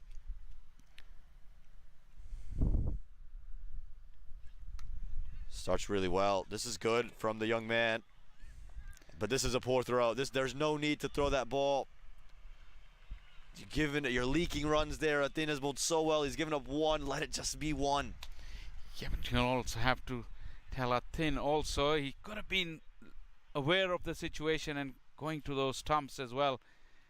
All round, not good cricket from Atlanta Fire on both counts. You're absolutely right. There was no need for the throw. But also the bowler had made no effort. And for me, the throw doesn't seem necessary because Daron Davis is getting off strikes. Now he's not trying to get back on. You would get rid of the better batter. You bring Batra used to the feet down the ground, and this is okay. 1 is okay if you're the Atlanta Fire.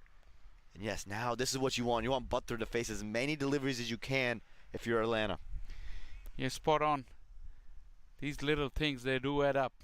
You have to be on your button at all times. T20 cricket is such a relentless format that you cannot switch off even for a split second. And those 2 runs, who knows? On Butler now, job would be to get off strike again. Same field, nothing's changed. Chance to be a run out. Oh, misses it. They won't come back for the second because they want Daron Davis. See, this is where that throw makes sense. They're not going to come back for 2, so you can risk. There's a reward there. In the other case, they were always going to come back. Absolutely.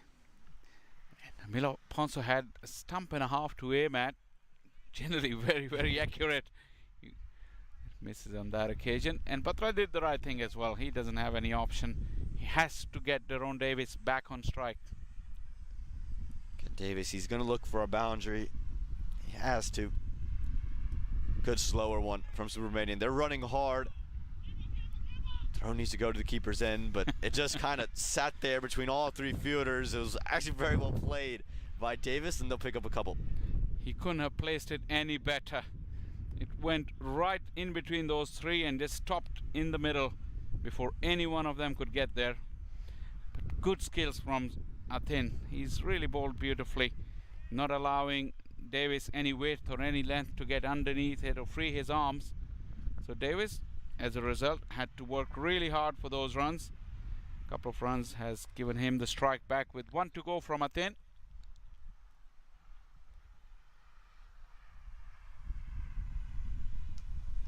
And they'll do the right thing to get 1. Overthrows here won't matter to the Baltimore Royals because they won't take any more, but a good over from Athin. This remaining just 8 coming from the 19th. It's 120 for 7.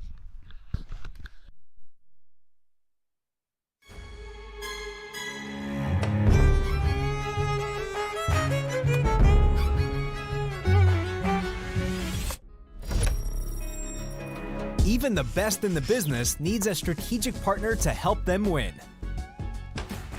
Yash Technologies, more than what you think.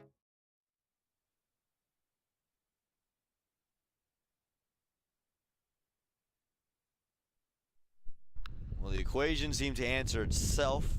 Once Athin got the ball from the far end, you just almost anticipated Cornet dry, and to his credit, after taking that big wicket, he's found rhythm, he's found his line, found his length more importantly. He's been hard to put away. Cornet dry here. This is a key moment. If you can get out of this over with giving less than 10 runs, you keep the score under 130 and you feel that's well below par. Yeah, he's got his mid on really straight, probably looking for that fuller length. Goes back of it. Back. And they'll just get 1. This is good. This is very good for the Atlanta Fire. This is where they want. And again, I'll just be curious to see now how he looks to bowl at Aryan Butler. I don't want him to get too aggressive going for that Yorker. Yes, if you can hit it, great. But I think that would just be, if you miss it, it's just too easy for the young man to get away. Absolutely, every ball is still very important, and a lot rests on this because those runs at the last stage could really make a difference. So don't blink. A lot of movement for Butler and does really well in the end, to his credit. Trying to throw Cornet dry off his mark and whips the wrist, gets 1, does his job. He may be batting at number 9, but he's showing that he can hold the bat. At every given opportunity, he's been able to rotate the strike and give it back to Davis, allowing him the maximum opportunity to convert this score and get up to that 130. Psychologically, Royals will feel better, although Atlanta Fire made more than that batting first against them yesterday.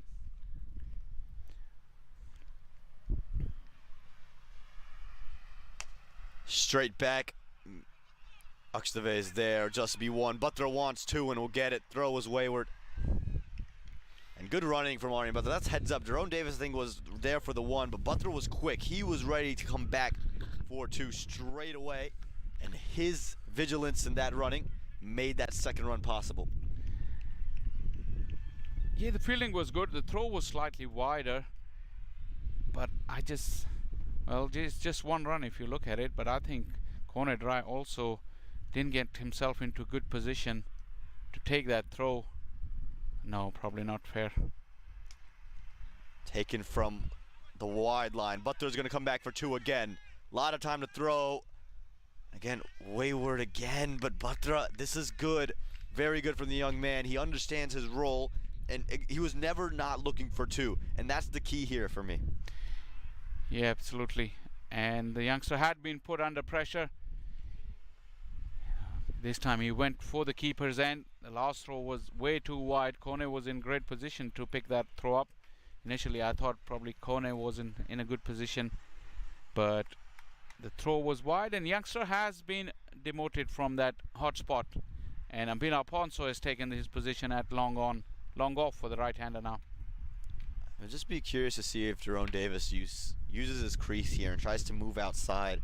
Cornet Dry has been keeping it wide of him and then sneaking the 1 to slide in. If he just starts to step outside the off stump, could create an angle that could upset the rhythm of Cornet Dry. It's hit straight up into the air. Emilio Ponzo's got a long way to run. He's not going to get there. He had a long way to go. He had to run all the way from the boundary rope to really to the 15-yard circle, and they end up taking 2 in the end. It hung up in the air for a very, very long time, and Emilio Ponzo is very, very quick. Still couldn't get to the ball. It was quite funny the way he slid into the ball and the ball bounced over his head. Allowed Davis, because then Zia from long gone really had to come down and tidy up. All action. Really struggling hard, the Royals, to put up a good total on the board. This is really good from Cornet Dry. Hasn't given Daron Davis anything. Has to finish it off strong. Really nice. Buttra, he's going to be run out here, but the idea was sound from Buttra. He knew that they needed two. His wicket wasn't going to matter. There was the last ball of the innings, and Cornet Dry, he's come up with an absolute masterclass. Just giving up 8 runs, and the Royals finished with 128. At its very best in the death, Cornet Dry, this last over was indeed very, very special. His variations were top class. He made the right decisions, and the execution was superb as well. Atlanta Fire will be walking off the field thinking that they have done an excellent job on a decent pitch here at the Paramveer Sports Complex. They've restricted the Royals to 128 for 9.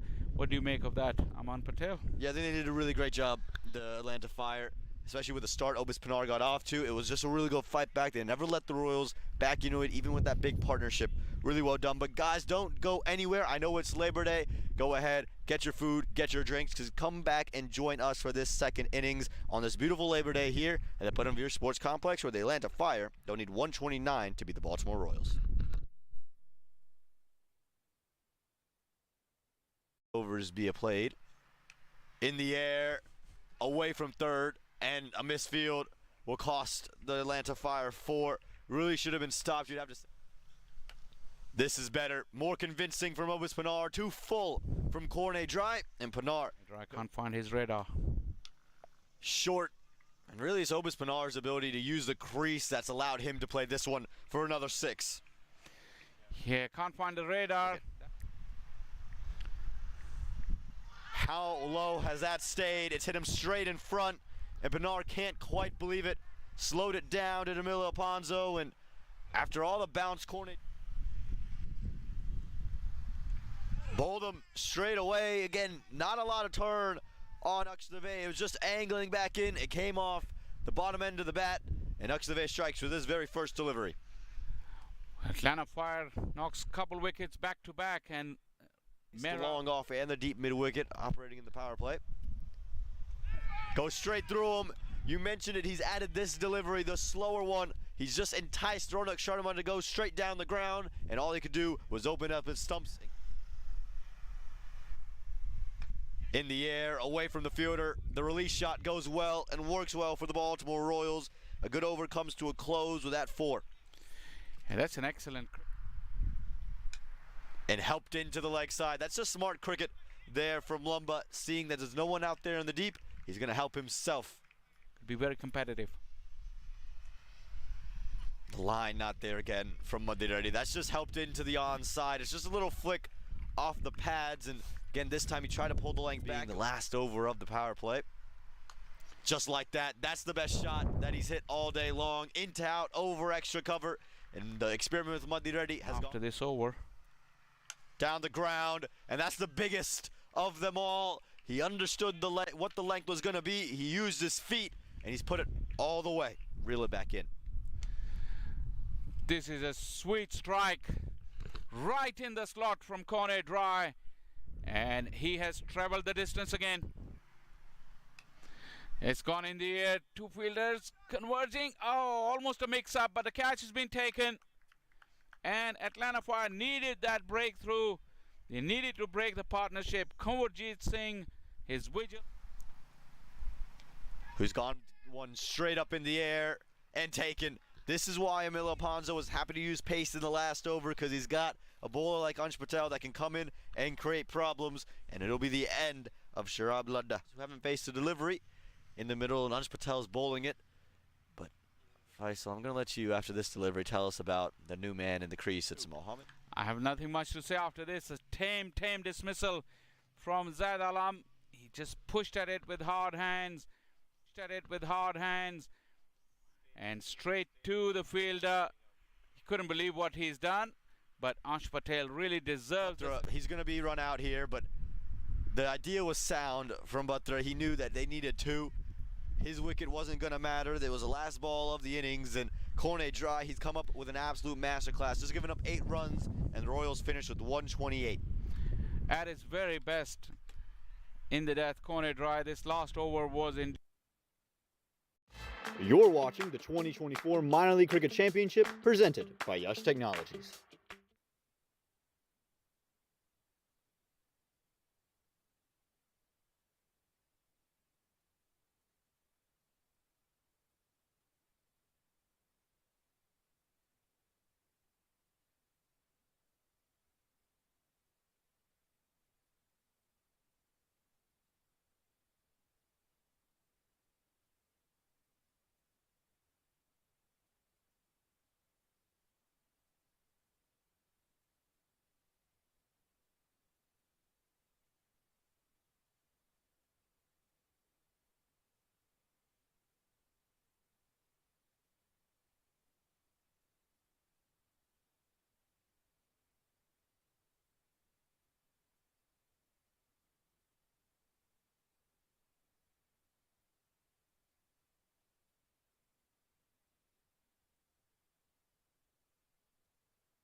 Well, we're back here at the Buttonveers Sports Complex here right outside of Atlanta, Georgia. We're in store for the last innings of this Labor Day. It's been a privilege to bring you all of this coverage, and we've got one inning, so don't go anywhere. Also, make sure you catch up on all the action happening on MLC Network. So many great things we've seen. Half centuries out in the Central, out west. Think about Sujit Gowda. Think about Lahido Malanta. Think about what Gajanan Singh did. Had a hat trick and hit 50 off just 24 deliveries yesterday. How good has he been in the East? I mean, we've seen some terrific games, and we're in store for some more exciting action right here in front of us. It's the Atlanta Fire. They just need 129 runs, which feels maybe 10 runs below par against this Baltimore Orioles team, but this is a star-studded bowling lineup, and it'll start with Muhammad Alam, who's been brilliant for this side, has really been the pace bowler of notice across this Labor Day, across matches here in Rydal, Georgia. But think about what else is on this bowling lineup. Jerome Davis, Obis Panar is here, Sabjit Ludda. No Mohammad Mohsin today. He's moved into the CPL. But it'll be Alam to start things off. He'll start to Group Reina. And Reina will get off the mark today. Didn't yesterday against this Royals side. And could have been run out. Reina, on the very first ball on back-to-back days, is going to be gone. He was pushing for two. Really wasn't there. And the throw was brilliant out in the infield. He will score a run, but Reina is gone here, trying to take two. The opening partnership broken straight away. Take a second look at this. It's just ticked into the leg side. Comes in, gets the throw out there. Bat's never on the ground. Yeah, that's gone. Simplest decision for the umpire, and Reina will go for one off of his one delivery. And the Fire, they're 1 for 1.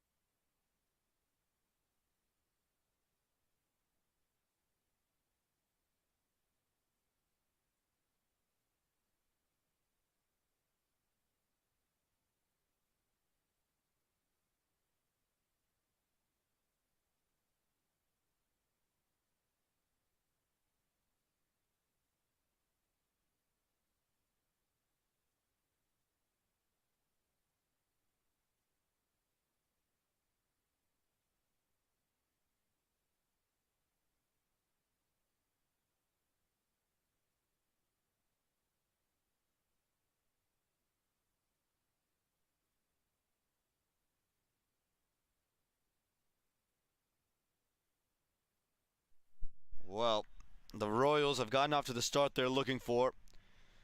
Dregu Prana will have to go. Uxdave will sit at the non-strikers end, and a new man in for the Atlanta Fire. It'll be Hanchard Hamilton, who's had himself a good start to this minor league. Slip in place now for the left-hander. And this is why Muhammad Alam has been the man to watch. He's looked so very good all weekend long, and it's because of this. He's found a length, good pace, good carry through to the keeper, and good bounce as well. Hamilton, while he started fast against the Morsel Raptors, he was sluggish against the Royals yesterday, but kept himself in the game and was able to score. But he's in the game again on the second delivery because Jay Gudbrunna has lost his wicket on the very first ball yet again. Pushed into the onside. They'll just settle for the one. Throw fired in. It'll come off of Hanchard Hamilton as well, but he'll be okay. Fiery start so far, and this game is very much in the balance. It's 2 for 1.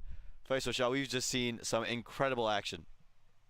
Wow, Atlanta Fire would be feeling nervy already. Atlanta Fire will be feeling nervy because of the batting woes that we've seen. So an early wicket can always send those jitters to the changing room. Need a calming, reassuring partnership to get them back on track. I thought they did well with the ball, but they still have to do the job and finish the job with the bat. Well, Uxdave was quite brilliant yesterday. Scored 40 runs in quick time. Hit Mohammad Mohsin for that beautiful 6 over extra cover. And you just have to have a big role. This batting lineup not as deep as it's been in years past. No Jamar Hamilton. No Stephen Taylor this week. Aaron Jones has moved on. They don't have those big pros in terms of like a Raheem Cornwall or Kennard Lewis. So a lot rides on this top order. They would have thought Jed Kuprana, Akstave, Hanchard, Hamilton would be the three they'd look at to give them some semblance of a partnership. Partnerships have been key though on this surface. We talk about the Baltimore Royals. That's what got them to an opportunity to get to 128. Yeah, absolutely. It's not a big score, so a partnership, especially up top, could really settle the game. We know that the spinners that the Royals have, especially Sarabjit Singh Ladda, will really tempt you into making all those mistakes. So you've got to be careful. You've got to build a platform where when Sarabjit comes in, you're in a position to see him off. Intriguing contest. And we speak of Sarabjit Singh Ladda and how good he's been. Speaking of Mohammad Alam as well, it's just been so very good. Alam, you had a chat to him earlier, and what did you learn about him? He's played under 19 World Cup for Pakistan in 2018 alongside the likes of Shaheen Afridi, so he's part of that team, and we've watched him exhibit great skills and athleticism. He looks a good athlete with the ball. His skills, his control is good, his action and his run-up, everything has been very, very impressive. One thing he did mention that he didn't come up with the goods though today. I'll come back to that after this ball. Left alone by Akstave.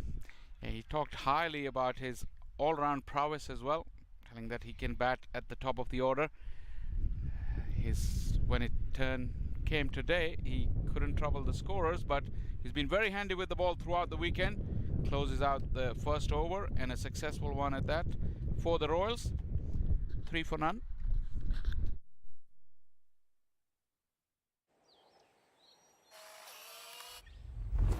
It's an impossible shot.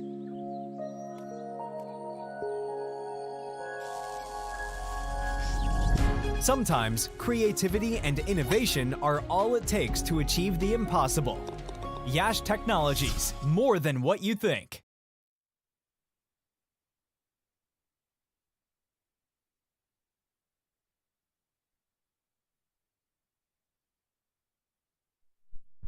Four for one after one. It'll be a new bowler with no Mohammad Mohsin. They're looking for more spin. It'll be in the form of Sharad Lumba. Looks to be an off spinner that'll look. They're going to use him against the left-hander. Normally we see Jaskar Malhotra bowl in this role, but they've turned away as Malhotra not in the lineup. Yeah, this is a huge loss for Royals. Both of their top all-round cricketers, and in Malhotra, their skipper. Into out. Ooh. Over the offside, brilliant from Hanchard Hamilton. It'll run away to the boundary for 4, and this is the Hanchard Hamilton that loved spin just a couple of innings ago against the Morsel Raptors, taking a liking to Lumba early. Yeah, that's the Hanchard Hamilton that we had come across here in Atlanta. He's very prolific locally. He had a wonderful season in 2022. He made the move and wasn't as successful. In fact, quite disappointing in 2023, but he's been given a second chance here at his hometown club in Atlanta. He's been good with the gloves, and Atlanta Fire desperately need him to be at his best. Field shifts now. Long off goes to that deep cover. And Lumba again just gets closer to the batters, and for the Royals, is going to have to bowl in real tandems. We saw the spinners bowl so very well, and they were able to keep to keep pressure going from both ends of the wicket. Yes, spin is the key still here, and also when we talked earlier, when that ball gets older, it's going to get difficult as well. So this is very crucial phase for both the teams. Cuts well. We'll get one off of it, but a good start to this over. Again, we saw what the Royals did. They got off to that hot start, lost wickets, and then found ways to get the odd boundary here and there, and able to get themselves to 128. And again, 129, not a huge total. So a couple of boundaries come, then just push around for singles. Don't let the dots eat up, because there's no real pressure right now. Yeah, that's two things that the Fire need to do, or any team chasing that kind of total on this pitch. Don't build up the dots and don't lose wickets in clumps. That way the rhythm maintains and you give yourself the best chance That's why that first wicket was very kind of put fire on the back foot, and the way it came was even bizarre. No run on offer there. Yeah, very bizarre. Again, was just talking about how Jagud Brana found deep backward square, Nobis Pinar on his first delivery yesterday against the Baltimore Royals. Gets it on the ground into the onside, gets off the mark, then turns around and then loses his wicket. Not the ideal start for Rhino, who's made the move from Seattle and hoping to light a fire into that top order. Yeah, when you do a mistake like this, you don't want to look your coach in the eyes. When you run a 2 straight to the fielder, and after a quiet game yesterday, give yourself not the opportunity to maximize the conditions on hand. That's in the air, but it's just going to go and evade the fielders out there backward point. They'll come back for a couple of runs. It wasn't anywhere in control for Muxtave, but runs are runs. What would you do if you were the coach of Atlanta Fire? Well, luckily for me, what would you tell Rana? Luckily, I'm not the coach of the Atlanta Fire. I don't have to make that kind of decision. But the second over will come to a close, and a good one for both sides in the end. 2 overs gone, 13 for 1.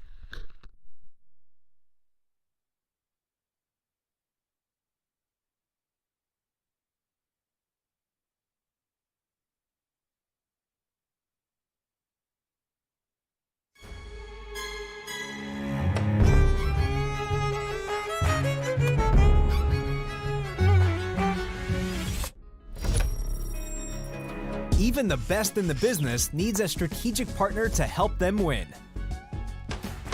Yash Technologies, more than what you think.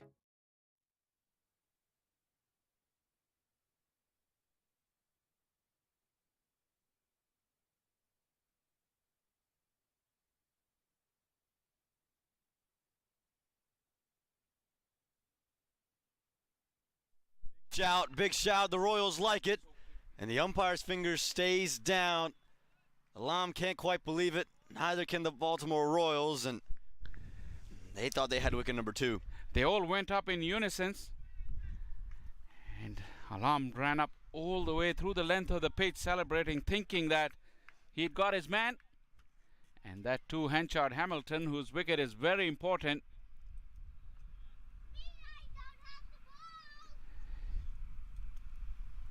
Did brush the pad along the way. The decision that the umpire had to make, was it striking him outside the line?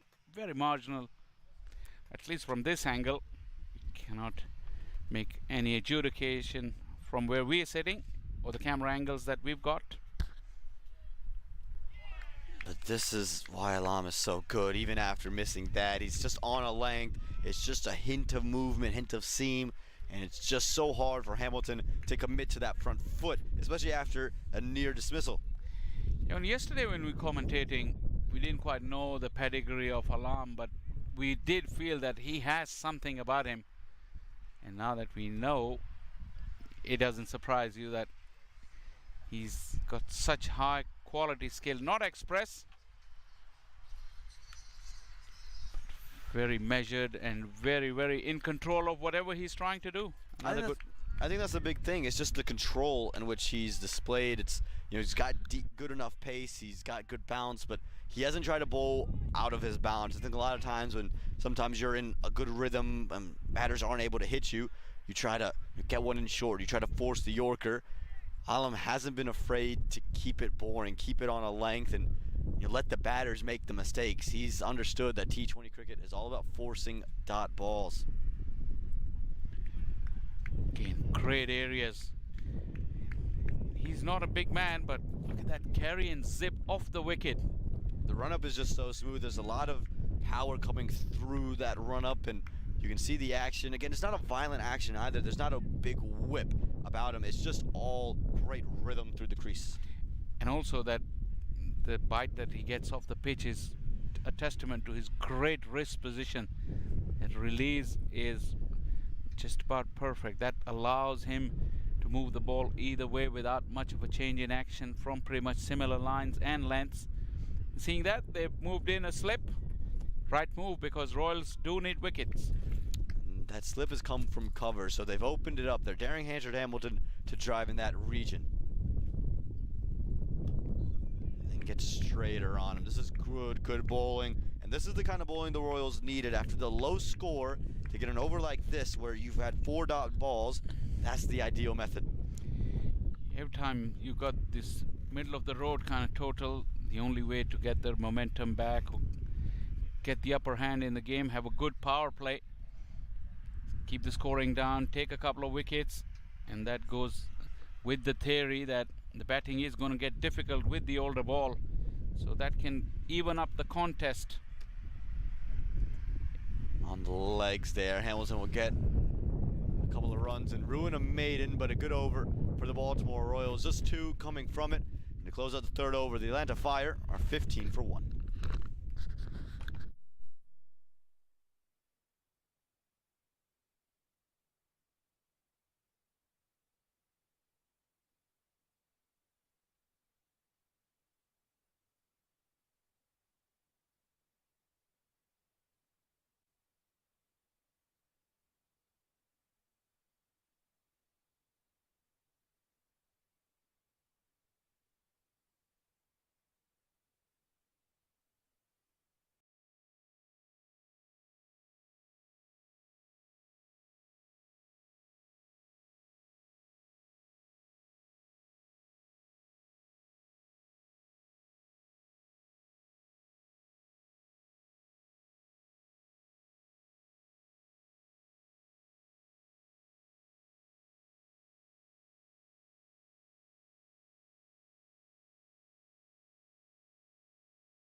On Pinar's trajectory, it starts from the top and it comes right at you.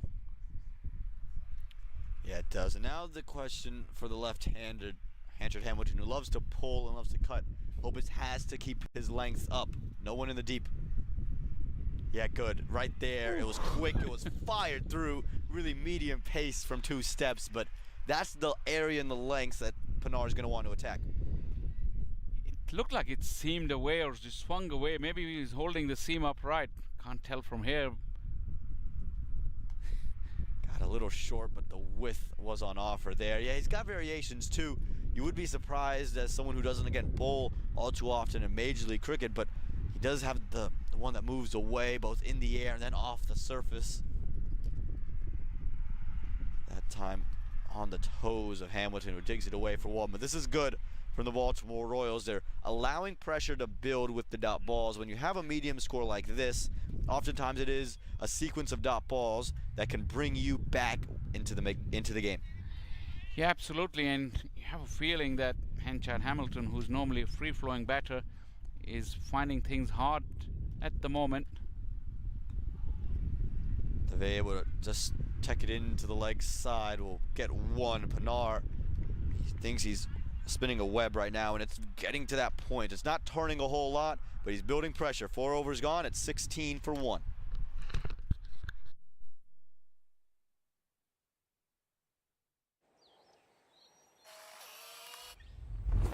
It's an impossible shot.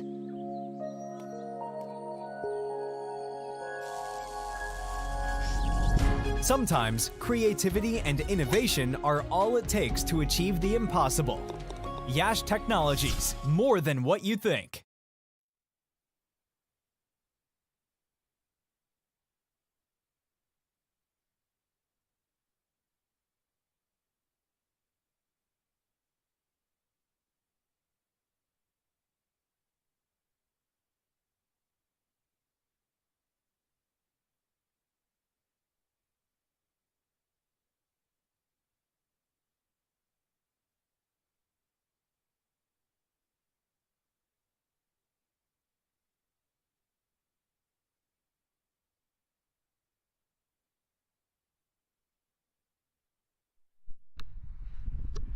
Well, a bit of wind coming in, but this has to be said, the nicest day I think we've had in terms of the cool breeze, the clouds, the sun. It's picturesque at the moment, Faisal.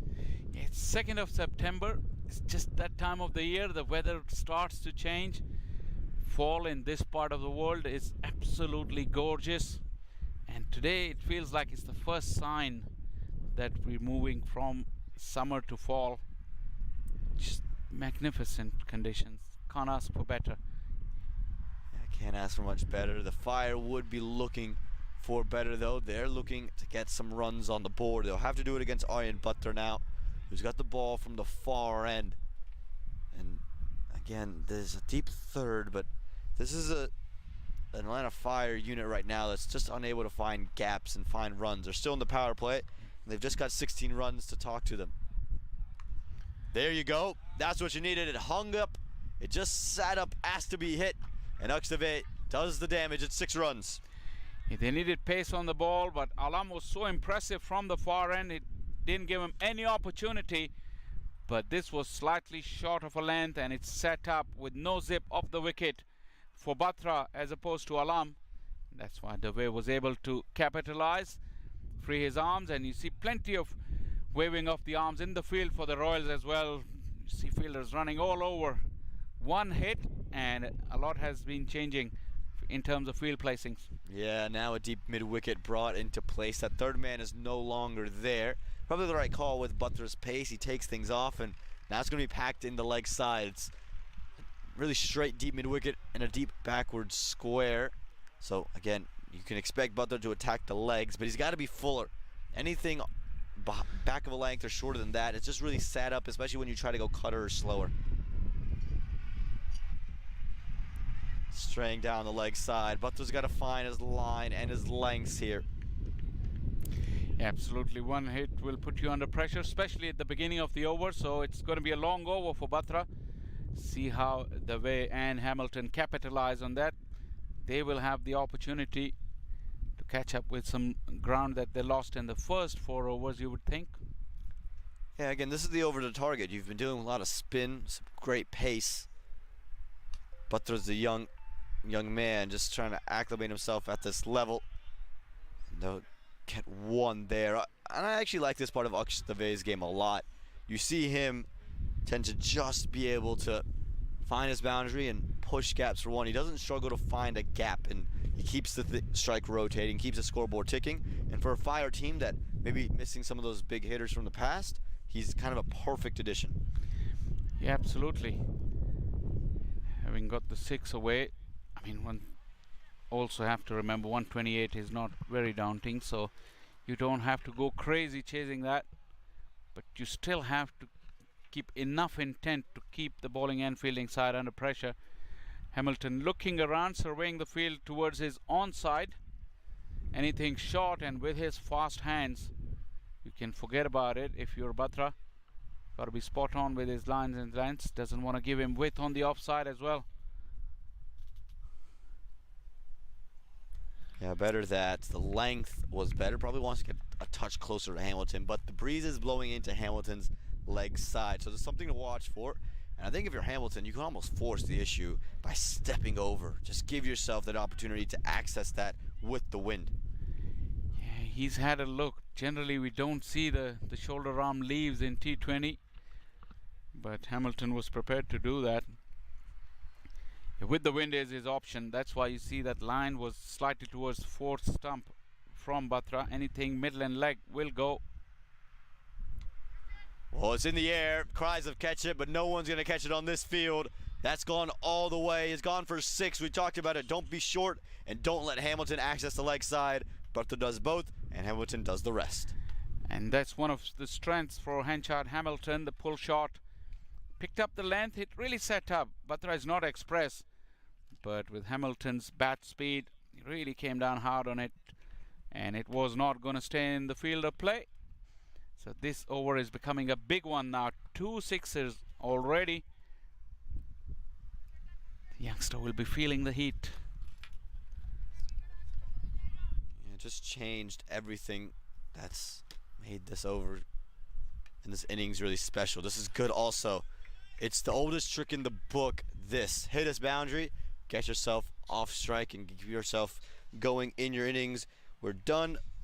We still have a little bit left in this 5th over, but you know, one of my favorite sayings actually came from the great West Indian Alvin Kalichard, and he was talking to me. He lives in North Carolina now, permanent resident there, and he says, you know, when I was playing, anytime I hit a boundary, if I'm struggling, I just play with soft hands, get a defined leg, and I just sit at the non-striker's end for a little bit until I can find my rhythm. And I think, you know, in T20, when we talk about big hitting, sometimes that art of just finding a single with soft hands gets a little lost.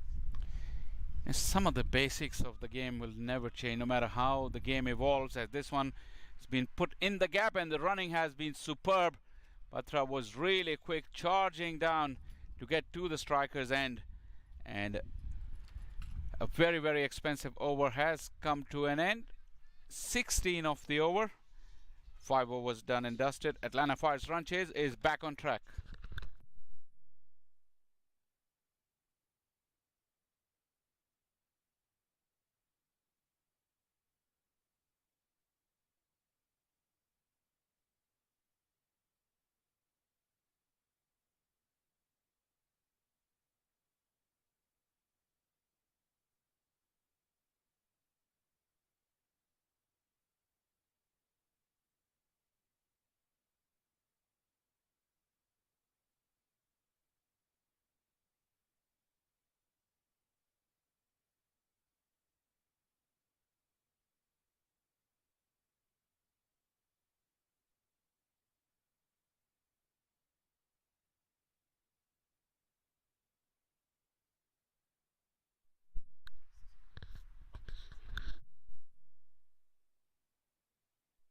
$17 of the last over. A little bit of hiccup with the digital scoring. Back on track though.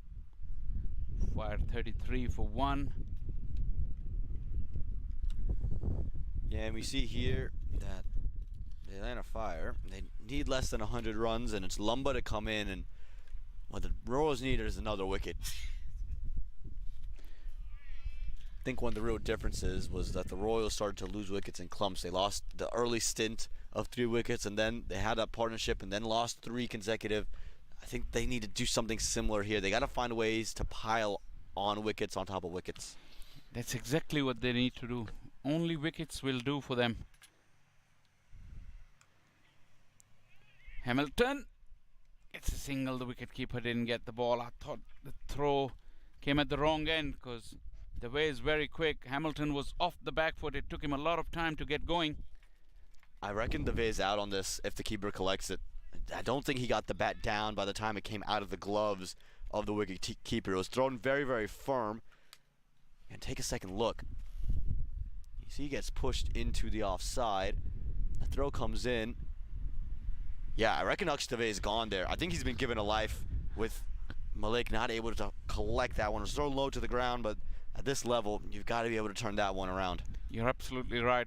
He was out by a long way actually, but the throw wasn't the easiest, one of the easiest one. It was bouncing just in front of Ahad Malik. That has kept low and beaten Malik again. To wait for the umpire's signal. Did it get anything along the way? No, wide. So a couple more runs will be added to Atlanta. This little passage of play, rub of green, has gone Atlanta's way. Yeah, absolutely. But I think if you're the Royals, you see that ball stayed very low. So you're just seeing, okay, there are a couple of spots. The wicket is still very nice to bat on, but there are a couple of areas, if you can find it, you can make life difficult. There you go. That kick from pretty much the same spot that Aman was talking about. There is some tufty grass. It's not well spread out and it's not an even covering. They're just spread out across the length and width of the pitch. I don't know if Lamba is finding one of those. The ball is behaving indifferently from there. Excellent work. Terrific work in the field. That's the kind of support the bowlers would need defending this kind of total. And Royals will have to do that on a regular basis. Yeah, again, things like that is what can keep you in this game, because of the fact that, you know, you see that there are not a lot of runs to work with and you haven't gotten those wickets yet. So until you get them, you have to continue to build pressure. And fielding efforts like that are the key. How many times do we see Emilio Ponzo save a couple of runs in the Fire bowling innings? With an offer carved away through the gap. Won't go to the fence. But very elegantly played by Dave. Yeah, that shot has me in awe. Again, it didn't go for 4, but all along the ground, just a classy cover drive to close out the 6th over. And this game is really, really in the balance. We'll get you the score as soon as we have it. But how about this? The Atlanta Fire, they're cruising right now.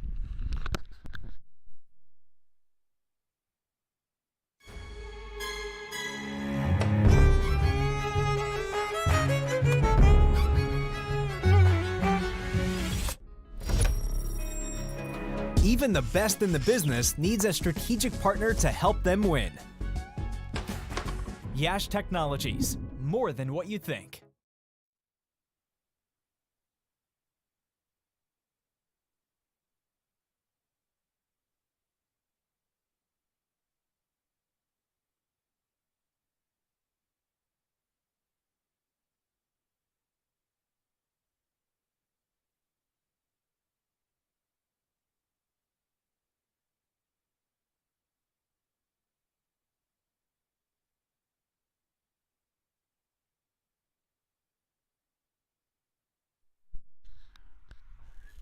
Royals definitely need wickets, and quite a few of them, like Aman mentioned in the last over. If they are to make a comeback, they have to get wickets in a heap like they suffered themselves to derail this run chase. The best option on the field today is Sarabjit Singh Ladda, and we're still awaiting his arrival at the bowling crease. Yeah, I can't imagine it's because there's a lefty. He bowled so many opportune bowls to the lefty and Paul Palmer yesterday.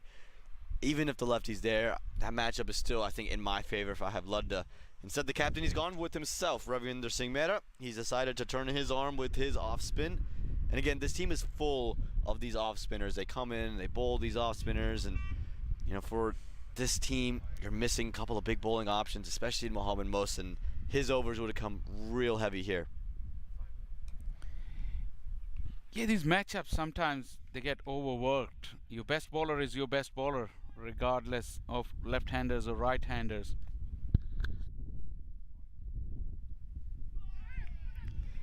Yeah, but even with that, Mehra's doing a lot of work and is letting the pitch do the talking.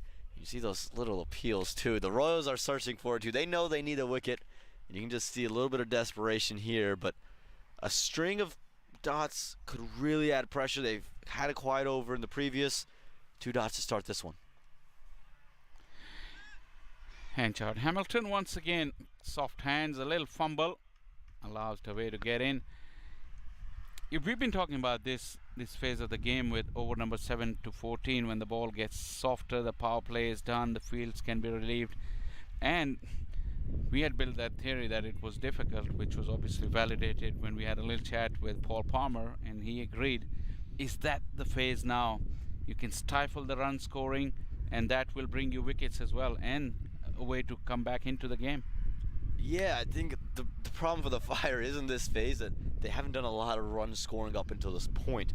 It's been a single double game, apart from that one over to Aryan Batra. Yeah, if you take that over out, I mean, Fire has struggled, so this is something that the Royals can take heart from, and also it'll give them a clear idea of how to go on this pitch. Stifle the batters with no pace at all with this older ball in this middle phase. And again, plenty of spinners here. Sarbjeet Ludda with 4 overs. Pinar still has overs to go. Jerome Davis hasn't seen the ball yet, so there's so many options. And I think that's why we were kind of perplexed to see Raviendra Singh Mehta bring himself on now. Even with a lefty, you have premier spinners in your side, but Mehta's done the trick so far. He's given up 2 runs.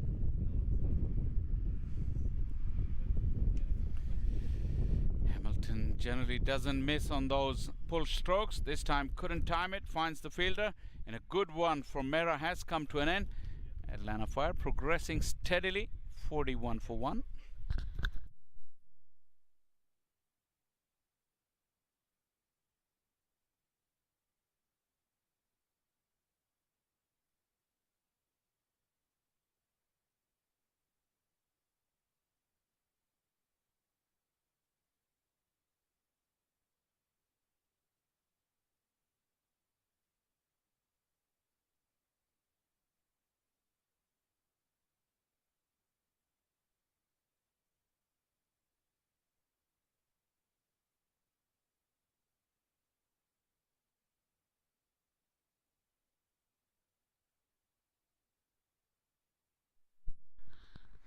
The main man is in action now, and this is crucial for Royals. Sarabjit Singh Ladda with his ripping leg breaks and googlies and teasing flighted deliveries. He'll be posing a challenge to Dave and Henchard Hamilton. Yeah, absolutely. And Ludda, he's taken 80 wickets across 30-plus minor league matches. And again, he's taken wickets here as well from this end of the ground. Wind will be blowing really just into the leg side of Aksh Dave, so he's got to keep it out of that arc. And he has that extra cover if Dave looks to play that shot.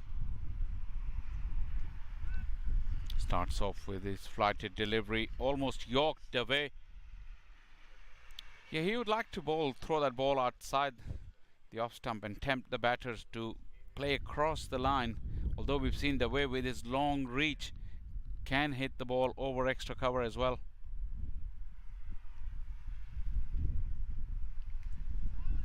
Some turn on offer as well. You saw it there. There's definite turn and things to watch for. And again, Ludda's overs might not be the fruitful ones. They might not throw the wickets to Sarbjeet Ludda, but what they can do is create those 1-2 run overs. If you pile those on top of each other, it could be Raviendra Singh who ends up with a bag of wickets in his hand. Obus Pinar, Jerome Davis. He's the guy that has to create pressure though, Ludda. And when he does that with deliveries like this, the batters feel that realization of the situation to take chances at the other end. And whoever may be bowling, if they keep things tight, then surely things are bound to happen for the fielding side. So this is really important. Ludda started brilliantly.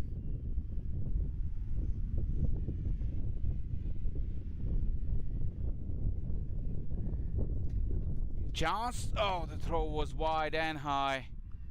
Another very, very tight run. Yeah, it would have been very close. I think Hamilton was closer than that earlier Aksh Dave one, but in the throw just wayward. The thing for the Fire here is that they weren't able to take Lumba for runs. They weren't able to take Raviendra Singh Mehta for runs. So what they're left with is trying to find similar scoring options on Sarbjeet Ludda, on Obus Pinar, on Jerome Davis, on Mohammad Alam. Those are very difficult bowlers to take away. You have to get rid of the part-timers or maybe the lesser-known bowlers, because you know, in your back of your mind, you have to know, I've got 4 from Ludda, I've got 4 from Davis, and I've got 4 from Alam, and then from there, you have to plan out your innings. Yeah, exactly. So the sequence of good overs has brought Ludda that opportunity where he can exert more pressure. The way on that occasion says no. Just the 1 run from this over, and again, it might not be Ludda who's getting the wickets, because I think these two understand he's the strike bowler. But if Lunda doesn't get the wickets, now you're forced to attack someone else, and that individual could be the one with the bag in the end.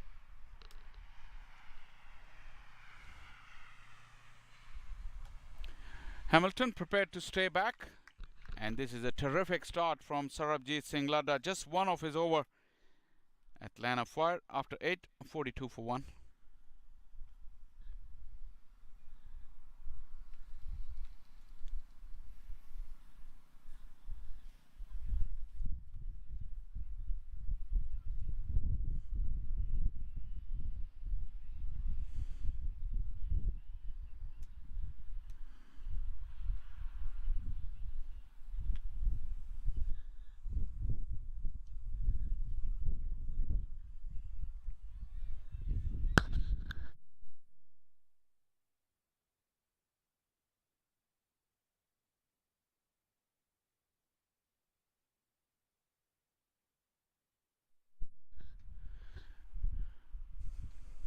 Mehra to continue, it looks like it.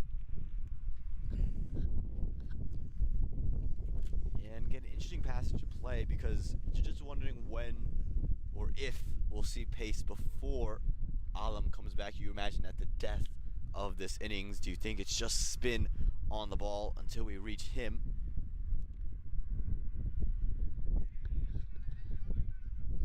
Just a single. Yeah, that required run rate has gone up above 7 now. 7.25. And if the Fire fail to win this match, again, they've got the one win against Mooresville. They lost yesterday, and what really was a game that was in the balance, and there's for the taking. This would be a game at the halfway stage. You say, yeah, the Fire are ahead in this match. They would just have to look at that drawing board again and have to reevaluate what they've done. This is a short season, only 8 games aside.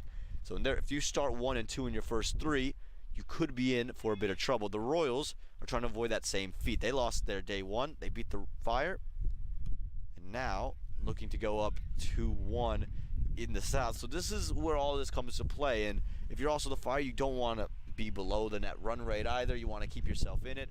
The Royals' net run rate would be in a very good spot because of how quickly they won yesterday. So in these long tournaments, all these things come into factor.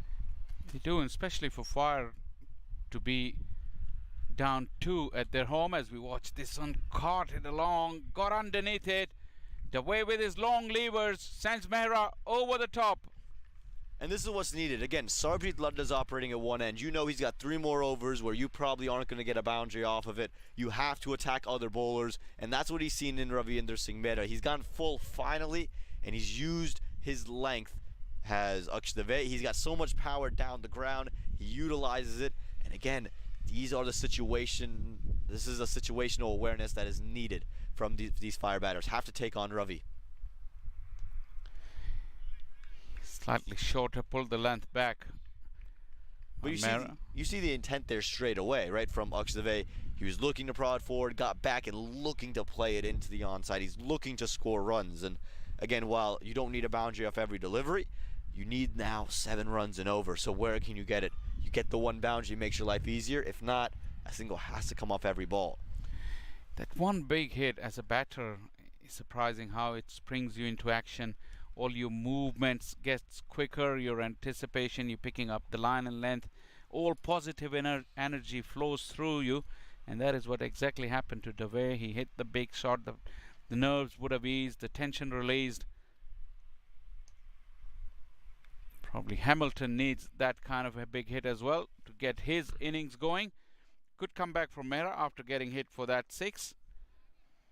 9 gone, Fire 51 for 1.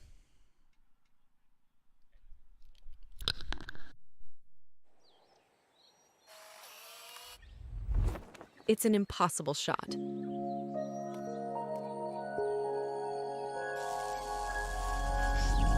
Sometimes creativity and innovation are all it takes to achieve the impossible. Yash Technologies, more than what you think.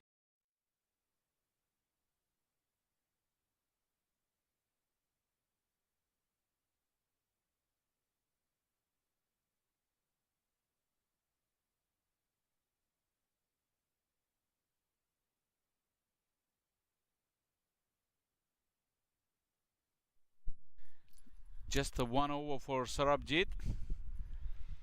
And Davis is into the attack from the comb box end. I actually like this. Spreading out Sarabjit Singh Ladda's overs. Bring in the left arm spinner. Way went for the reverse sweep. Finds the fielder. There's no one deep on the offside behind square. There's an extra cover on the fence and a long off on the fence. Yeah, the reason I like this is because you don't let the batters get set to Sarabjit Ladda. You give him a different type of spinner, they have to readjust.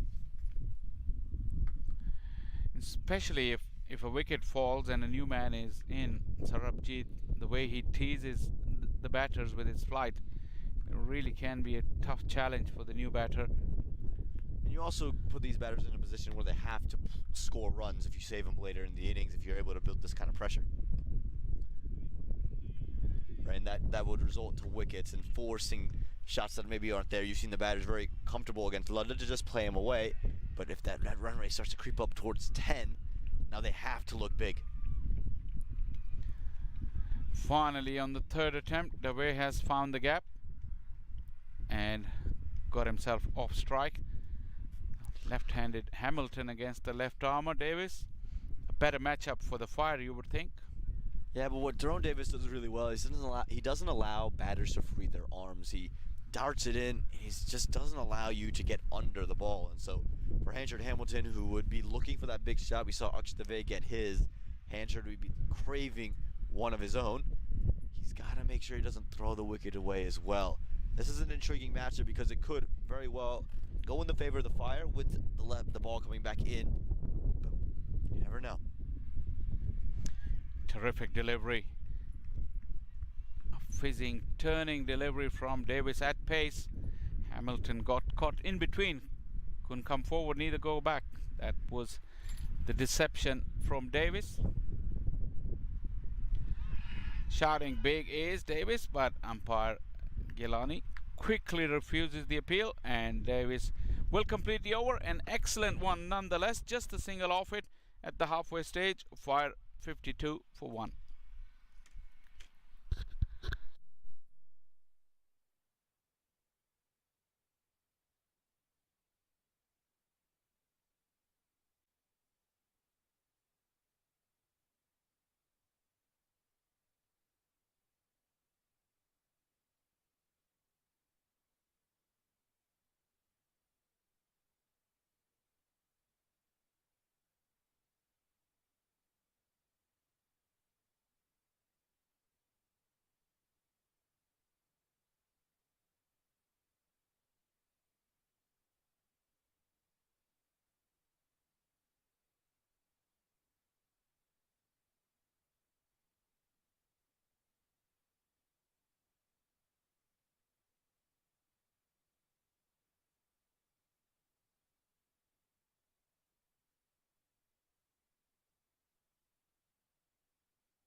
A change of ends now for Sarabjit Ladda.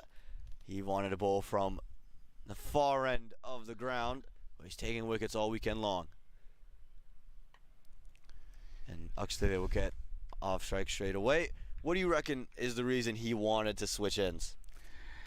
I think it's more than that, what you mentioned earlier, that they want to just spread out his overs, and since Davis has bowled such a good over, they realize that Fire may try in the next over, and it's best to ask them to do it against their best bowler, which is Sarabjit Singh Ladda. There's no doubt about that.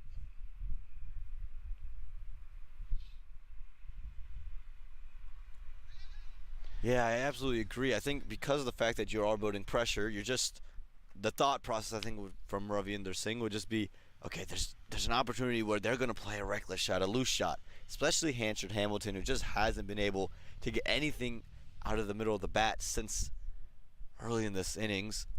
He could just be looking to fetch one. It's cut nicely and we'll just pick up one. They could push for a second, but we'll settle. Good work from Alam in the deep. Yeah, even though he's just come back on just after the break of 1 over, but still over 20 overs in the second half of the innings. If you spread that out, That means that Ladda will be involved in the equation till 17th, 18th over, and Fire would have to think of scoring against him as well. That's in the air. Cries of catch it. Fielder underneath it and takes it in the air. Nakshdev looking to go over cover, but it just falls to that man yet again, Sarbjit Singh Ladda. Not a surprise at all, and excellent captaincy from Mehra. He chose the right bowler for this over as the pressure was building. Dave felt the pressure. He went for the release shot, one of his strengths, over extra cover, but Ladda had the field strategically placed, and Dave's knock has come to an end. He will be walking back and leaving Atlanta Fire 54 for 2.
Well, a rather interesting move now from the Atlanta Fire. They've brought in Zia Shahzad into the middle. Again, not someone who has the highest of strike rates in minor league cricket, just at 93, but he's someone that can hold the bat. Has a high score of 73 in minor league, and so maybe the thought process is just hold on to one end. But right now, it doesn't feel like they need to hold on to an end. They just need some runs to start to flow. Yeah, the innings has stalled literally because the run rate has nosedived and the required run rate has gone up. So something needs to be done. The required run rate has gone up above 8. You let it go up above 9 and 10, and then you really have to start to think about taking chances. Could not be easy with a softer ball on this pitch. So interesting move nonetheless. We'll have to face his leg spinning counterpart in Ladda. And gets off the mark straight away. Could be tight, but Hansford Hamilton quick enough in the end. But this is good pressure here from the Baltimore Royals. They're making the Atlanta Fire work for every run. It's a big challenge for the newcomer to come in and take charge of Sarbjit Singh Ladda unless he gives you a loose delivery, which he doesn't do very often. You have to make the play against Ladda, that's for sure, as a batter. And you can do that when you're set. Hamilton is set. The matchup, you may think it will be working in his favor with the ball coming into him generally. But Hamilton hasn't looked at his fluent best just yet. And with that wicket of Nakshdev, does he look to be more defensive, or does he still have his license? Smartly done there. Just tickled into the onside. They'll come back for 2. A little bit of confusion. Zia's got to be quick. We'll make it in the end to close out an eventful 11th over. It's 57 for 2.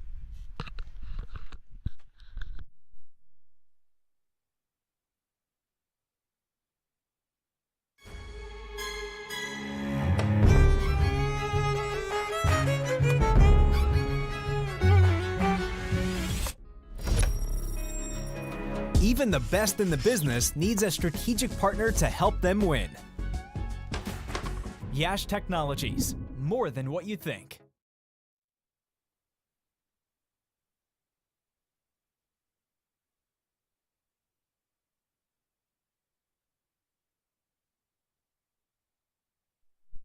Well, they'll continue with their spinners at both ends. It'll be Daron Davis, the left armer.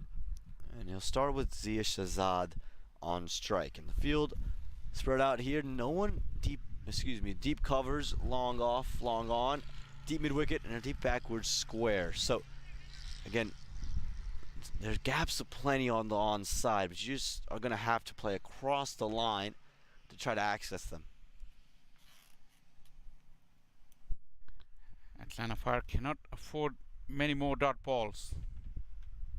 They'll get one there, and again, not easy for any batter to come in and just play and find singles against Jerome Davis, especially when he's putting it on legs like this. We've seen him maybe very early on, but today he's been spot on, right on the money. Big license, but can't get it. Against the spin, not the right option, you'd have to think. Had to really fetch it from outside the off stump. Zia Shahzad. He's shown the intent though. It's short, pulled away, and will beat the fielder. I think a little bit of movement from Zia Shahzad just threw Davis off of his length. They got stuck in the hand, and a much needed boundary for the Atlanta Fire. Definitely break the shackles after a lull of about 4 overs. Required run rate at the start of this over was right at 8. So a boundary will help in maintaining that from here on end. Modern day batters these days, they after one boundary they think of another. What is Shahzad's options? What can Davis do? Beat him straight through. And again, that's the areas where he's so effective. There's real turn on this surface, and from there, I'm not sure the Atlanta Fire are going to score many boundaries. It will also tell as a bowling unit, if you don't bowl a rank bad delivery, run scoring is very difficult. Outer half of the bat, and it'll just squeeze past the infield. They'll get one and just settle for that as well.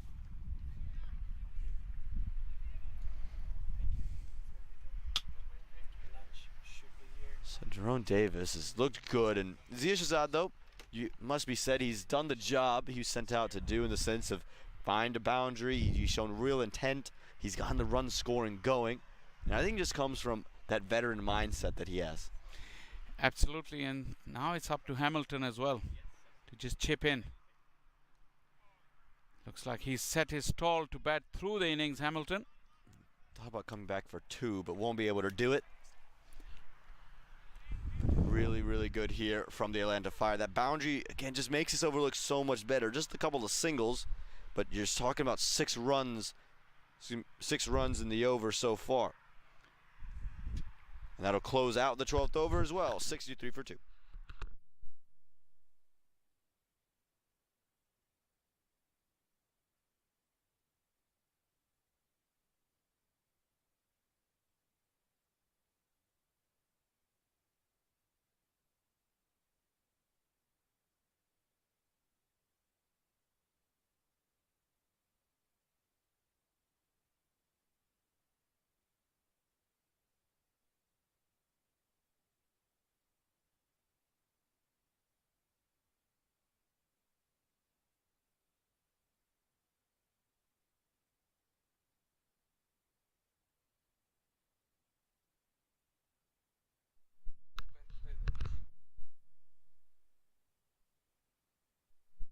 Ludda to bowl his 3rd into Hanchard Hamilton.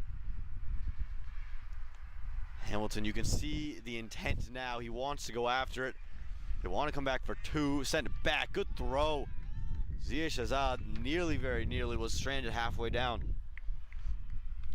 That was a tantalizing flighted delivery, and Hamilton, who's been in now for 40 deliveries, really got up that back lift really high, was looking to hit it 2 fields across over, but that tip, not easy to get underneath Sarabjit's flighted deliveries. 40 deliveries for Hamilton, his role. What do you make of that? I think it's just to play an innings with Zia, not try to force it, but score runs where they are. Shahzad's got the license, and it's over Alam. He's played a great effort to get up there, but Zia Shahzad has shown that I'm going to be the aggressor here, and Hamilton, ride me. We're going to take it to the finish line. That will work very nicely for Atlanta Fire. Zia Shahzad, the little bit of movement inside the crease before Ladda bowled, came right across his stumps, down on one knee, and Alam got himself positioned very nicely, but he's not a tall man, and couldn't get to the ball. Second boundary inside 2 overs will ease some nerves in the dugout for the Fire. Nice. This is good. Zia Shahzad is coming with the right mentality. He's found a way to find one boundary, and then after that, tuck it in, get one, and I think it's going to ease Hanford Hamilton, and I think he'll find rhythm much, much quicker. Yeah, you're absolutely right, and especially those runs coming off of Ladda would give a psychological boost to the Fire as well. And Shahzad, who had a rough day yesterday, you feel like he thinks he owes one to the team today. Done decent job with the 2 overs that he bowled with the ball, and now with the bat playing a little cameo. See, Shahzad wants it. He wants 2. Hamilton says no, and Shahzad has come out really aggressive, you would have to say, whether it's between the wickets or with the bat in hand. Real positive energy flowing. It shows the character. Sometimes when you have a tough day, you take a little bit of time to recover, but he's showing that he's got the fight within him. Feisty character. Very handy team for the team. Paddled well. Square leg has a long way to go. They'll get 2 easily. They're making runs scoring off Sarbjit Ladda. Looks so easy. Zia Shahzad, he has come in and been a revelation for the Fire. Another very well crafted stroke. Once again, that movement around the crease, trying to put Ladda off. You have to say Ladda hadn't done anything wrong. Ultra critical. That line was just slightly towards the leg stump. Allowed Shahzad to paddle it. This has been an excellent over so far. 11 off it with 1 to go. If you're Zia, just don't play too many shots now. No need. You have your runs. Don't need to force anything. A good cricket. We'll get 1 to end the over. This was an exceptional one for the Fire. The one they've been craving. They get 12 from it. 13 gone. 75 for 2.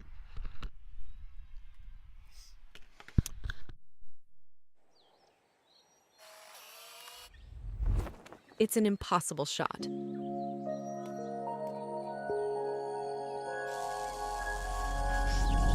Sometimes creativity and innovation are all it takes to achieve the impossible. Yash Technologies, more than what you think.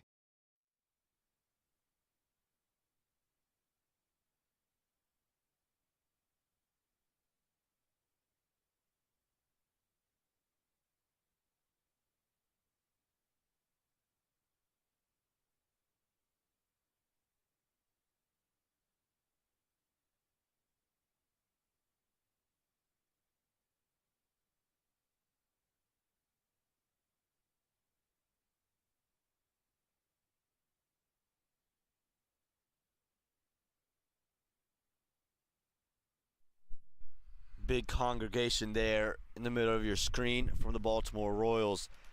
Their best bowler, Sarbjit Singh Ladda, has just gone for 12 runs in an over, and they're wondering where do they go. Pace on the ball has been easy pickings for batters today, outside of Cornet Dry's last 2 overs and Muhammad Alam's overs.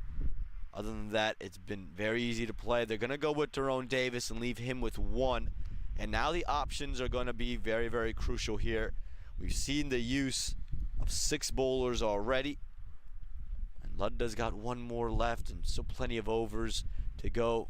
But we're going to be left with 1 Tyrone Davis following this one. What do you reckon about Tyrone Davis coming back in for a 3rd straight after this delivery?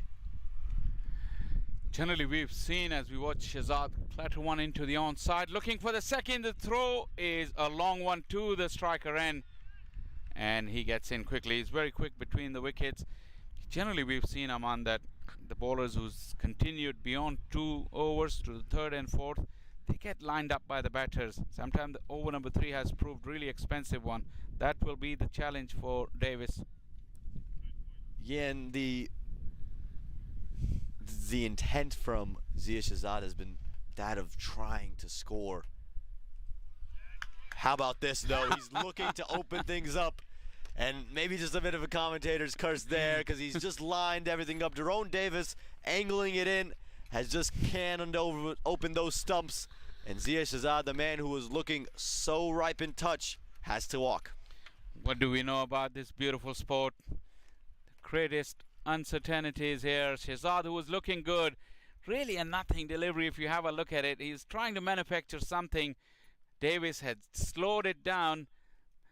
It was within the stumps, inside edge, onto the stumps, and that's the wicket. Look at the celebration from Davis. This is what it means to Royals. Shehzad, after a little cameo, walks back. And Atlanta Fire now, 77 for 3.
Edged away, but no runs on offer, and this match has just taken a turn in the favor of the Baltimore Royals as Paul Palmer comes into the middle.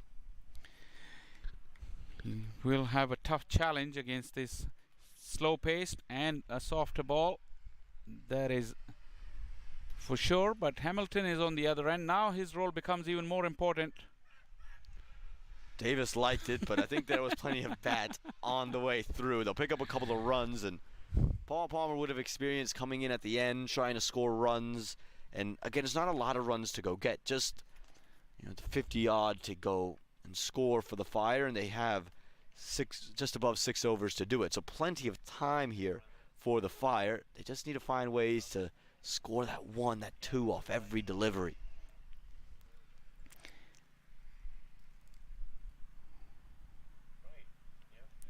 Goes for the reverse, gets enough of it to get it for a couple, and really just ricochet, just gets 1, but went in an interesting direction, didn't that one, Faisal?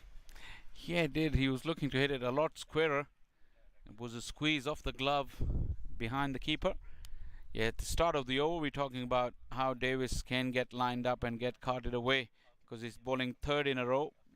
He's really responded magnificently, first with the wicket and then keeping the score down. Picked up into the leg side, Hansard Hamilton. He said, all right, Zia, I see you're out, but I'm going to get myself into this game now too. His second 6 of the day. Well, Hamilton finally got a chance to play Davis in this 3rd over. He watched the whole over from the non-striker end, and he got 1 in his zone, and he's very, very powerful. That 6 will bring the equation back in favor of Fire at the end of this over. 14 gone, 86 for 3.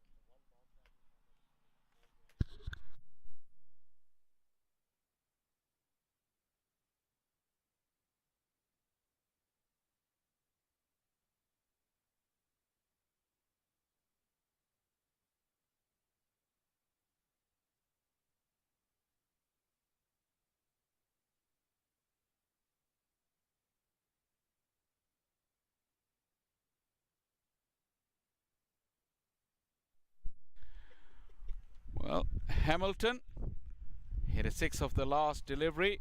It's about time to have a feast for everyone, I guess. If you have a look at the lunch arriving at the venue. And Hiro is the most excited person in our broadcast crew. I'm not too far behind either. As we watch more excitement in the middle. Pinar will give the chase. Just a single to start off the over.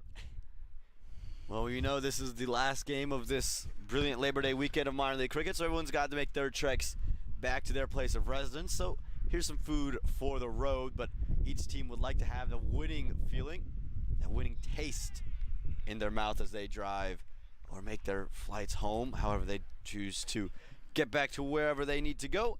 And right now, the Atlanta Fire and the Baltimore Royals, they are in the thick of it, because this game, like yesterday, is about as equal as they come. Missed field will lead to at least one, and yeah, they'll just settle for that one, but it's Ravinder Singh who's come back for another over. What do you reckon? Is it because of the matchup, you have two left-handers, you want to bring in the off-spinner? Yeah, he had to ring the changes, probably still wanting to save that one over from Ladda, just in case if there's a couple of wickets fall and he needs to get in a tight over. He's saving his options. Pulled. Cries of catch it. Oh, he's overrun it. He's come inside the ring, and it's just gone above him. It was as flat as they come, and it's bounced inside the ring. Again, really stationed in that position, but he's overran it completely. Yeah, it was a Ranglong cop, but just felt for a moment Henchard Hamilton's heart would be in his mouth, but the fielder just came in a little too much, and in the end he was diving, scurrying to get his hand onto it, couldn't do it. The ball gathered pace. It's a hit with the wind as well. That's probably what caused the misjudgment. And for Paul Palmer, it'll be a relief to get that boundary off quickly, because he mentioned how difficult it was with the softer ball, the older ball, to find runs in a hurry. To get that away just would ease his sense into this game. And that one's very nearly gotten straight through him, but it'll be a dot to close the over. This game is well and truly in the balance. It's just 37 runs needed from the last 5 overs. It's 92 for 3.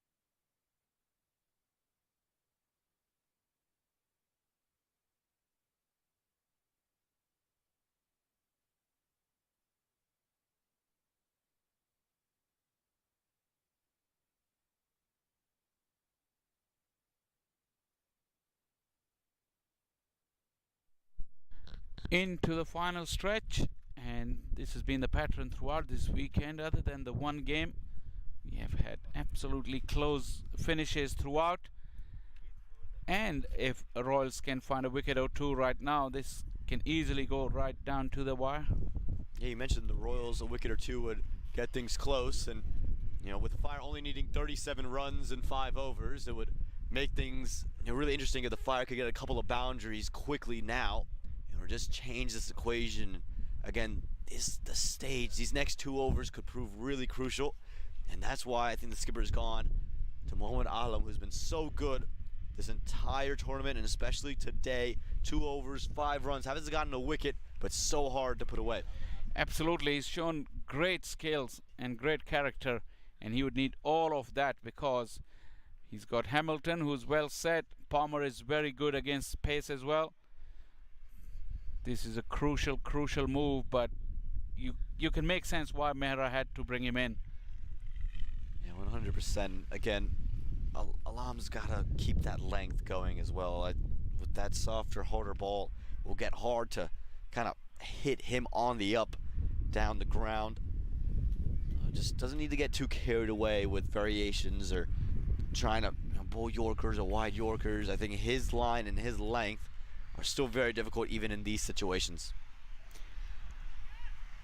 Just have a look at the field. He's got third is up in the ring, so is fine leg. Sweeper at deep cover, long off, long on, deep mid wicket, and deep square leg, right on square. Hamilton hasn't changed gears, and probably he hasn't felt the need to do that. He's been very calm, although at one stage we thought that is he getting himself into a hole, but his approach hasn't changed. Yeah, 100%. And this from the Baltimore Royals is going to go unnoticed, but I think it's really, really smart. We saw the Fire have some loose throws that led to some runs off overthrows. There could have easily been a throw at the keeper's end that probably, if it's a direct hit, is out. But seeing that there's no one inside the ring on the onside, the fielder at point elects not to throw it. That's a presence of mind that saves a run. Looking to run it down. The third was up. The shot was on, but it just went past the outside edge. Again, we talked about his line and length is so hard to put away because the ball has gone a little bit softer. And again, as they look to just run it down, his pace, his bounce, his carry makes it so difficult. Doesn't need to get carried away trying to do too much. Alam, hit this length on this line, and I don't think many runs are coming off of it. Yeah, Mera has read that, and he's brought the mid-off up in the ring, and third has gone back, giving Alam a little bit of margin in terms of his line. Good understanding between the two, Palmer and Hamilton. Just dropping the ball into the gap. Another single, and still very calm from the two Atlanta Fire batters. Yeah, and what this calm over will do from the Royals' perspective is now it gives the other bowlers an opportunity to bowl with a little bit more understanding that the Fire are going to try to take you on. Right now, they've just gotten the 2 runs off the over for the Fire. You see them having a discussion now. If they just get away, let's say, with 4 runs from the over, well, then they have to go big on another one. They need just under 8 runs and over, so they would have just gotten half the runs they needed. So they have to find a way against other bowlers to score if they just are content to sit this man out. Chance direct hit would have surely had Palmer. Fielder had just the one stump to aim at. It went straight to the fielders. The batters went straight away as well. There was no hesitation, but there was simply no run there. Yeah, that conference almost seemed like they had decided straight away that we're going to take this single, drop it into the offside, and we're going to run. And I think understanding that, okay, there's no body behind that throw, right? There's no backup over there except out in the ring, that if they do miss, we might have an opportunity to run 2 and just 1 sub to aim at. It's a risky way to go about business, but against Alam, it seems like that might be the best way to go. Yeah, the third has come back up in the ring, long off his back. This went over cover. Fielders coming around, will get to the ball. Couple of runs. Not the boundary that Fire would have hoped. But very, very interesting. If you look at the bowling card of the Royals, Mera has used the bowlers in a way that he has got all the options open at the moment, going into the last 4 overs. No one is bowled out yet, so he can go with the leg spinners. He can bring back Obis Pinar. He can use Alam for another over. So he has all these options, and this is what maybe the Fire were missing in their innings. Charging down the wicket was Palmer. Very nice looking stroke, just for a single though. A good decent over from Alam, keeping the contest alive still with 4 to go. Atlanta Fire after 16, 98 for 3.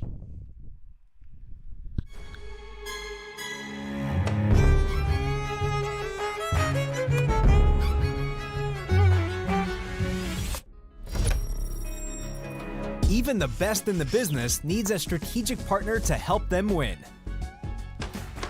Yash Technologies, more than what you think.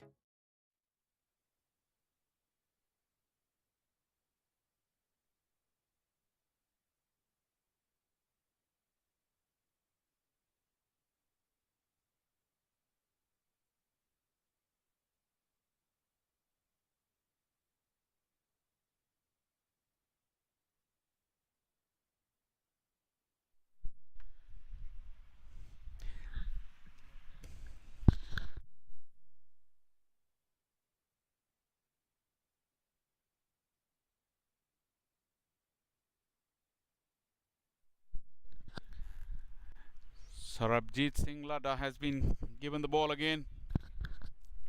Interesting move here again. You knew you were going to face him at some point, and operating from that end of the ground in the 17th.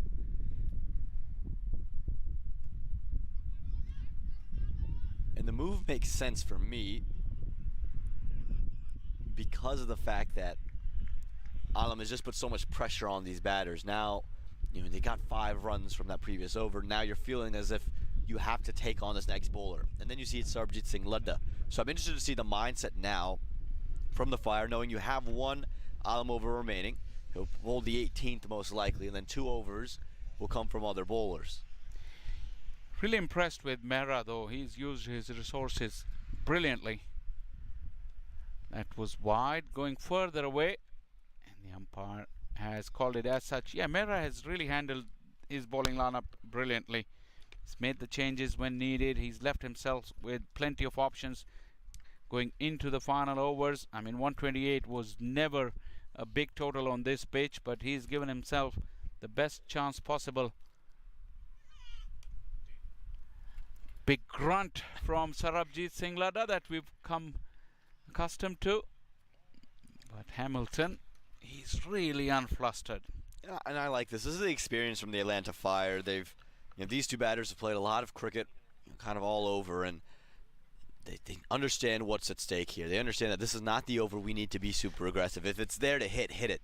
But they're just finding that gap at cover every single delivery. Again, it looked like it was a googly. Just turned Palmer around. He was looking to play it on the onside, got the leading edge. Yeah, and that's smart from Ludda as well, understanding that these two are looking to push into the offside, get it closer, and dare them.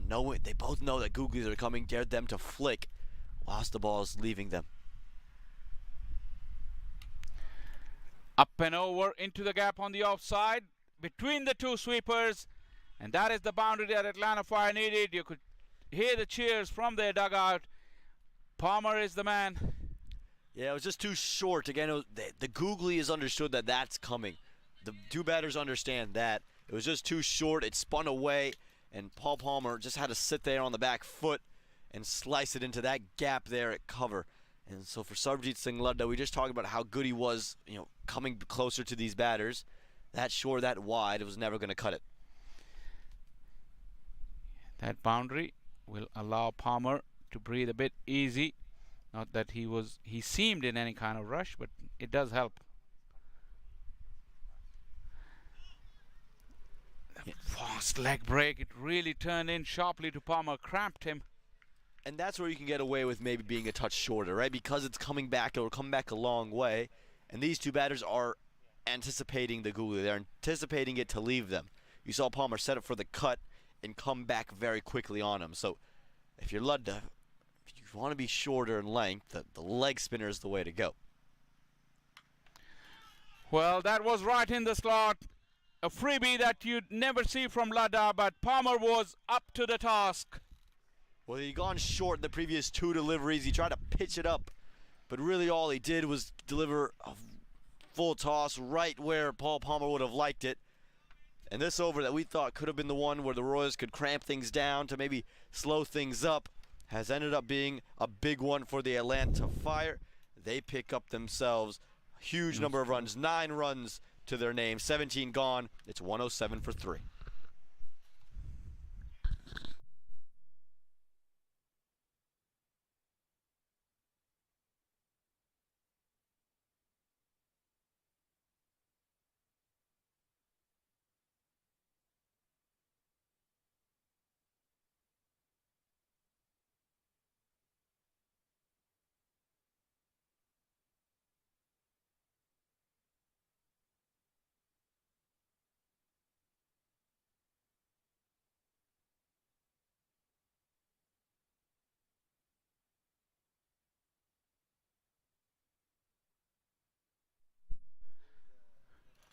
Atlanta Fire on the brink. Really big over there from Sarabjit Singh Ladda, where Palmer took him for a 4 and a 6. Slight discrepancy in the digital scoring. I'm sure we'll get around it pretty soon. Atlanta Fire, with only 3 wickets down, are ready to register their second win of the weekend. Cast an eye on the points table. They'll take him above or just tied with the Raptors with 2 wins each. Very little in terms of the net run rates over there as well. But in terms of points, Raptors and Fire will be the top two teams after this weekend of action as we watch Hamilton collect another single.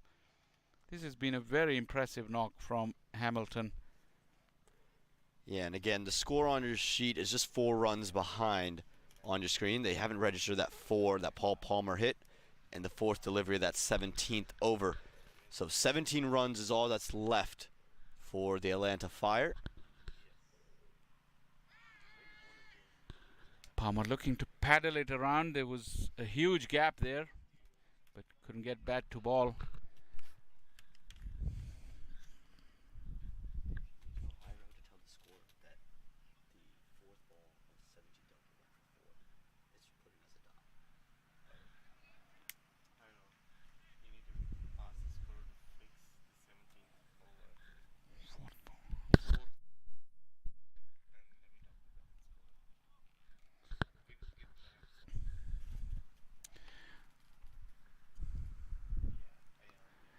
Palmer went through with the shot before the ball arrived. Lumber into his 3rd over.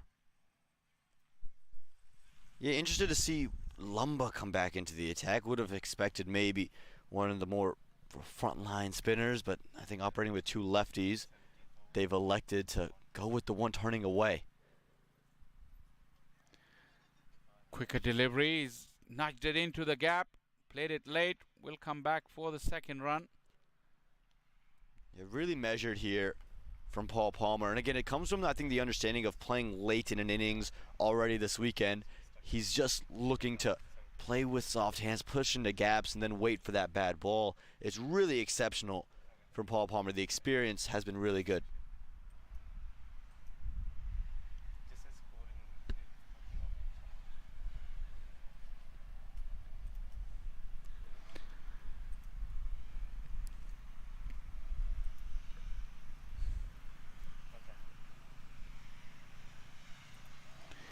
Palmer was looking towards that onside before the delivery. He thought he found the ball, but once again it gripped a little bit and went away from him. Yeah, again, this is good from Lumba very well. The length there was good. He's a couple spots on the surface. Again, daring Palmer into that big shot. Oh, this is glorious. Went straight to the fielder for a moment. I thought he hit the gap, but it really came off the middle of the bat. Well, it was just a touch too full, and I think that's what got all of us excited here.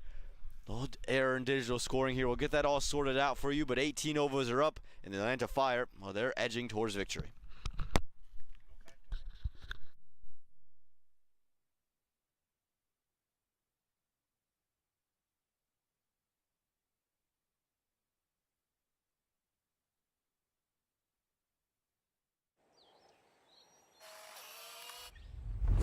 It's an impossible shot.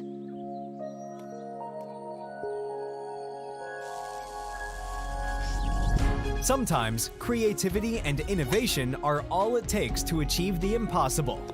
Yash Technologies, more than what you think.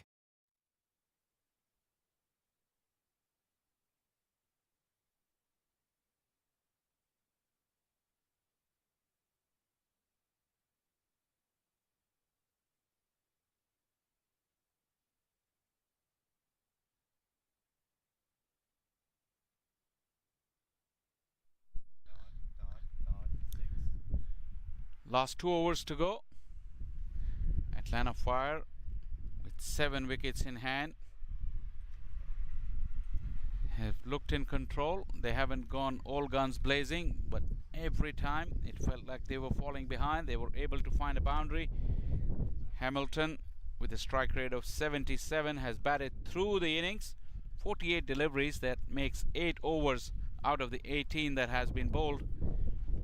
But he didn't look flustered, and he looked like he was in complete control, knowing exactly what he needs to do. He's let the game come to him, and it's things like this, just the maturity to just push into gaps, and now just 12 runs are needed from the final 1.5 overs, and this is really well done here from these 2 bats. It's experience, it's being calm, being collected, and honestly what that base set themselves up to do. Yeah, absolutely.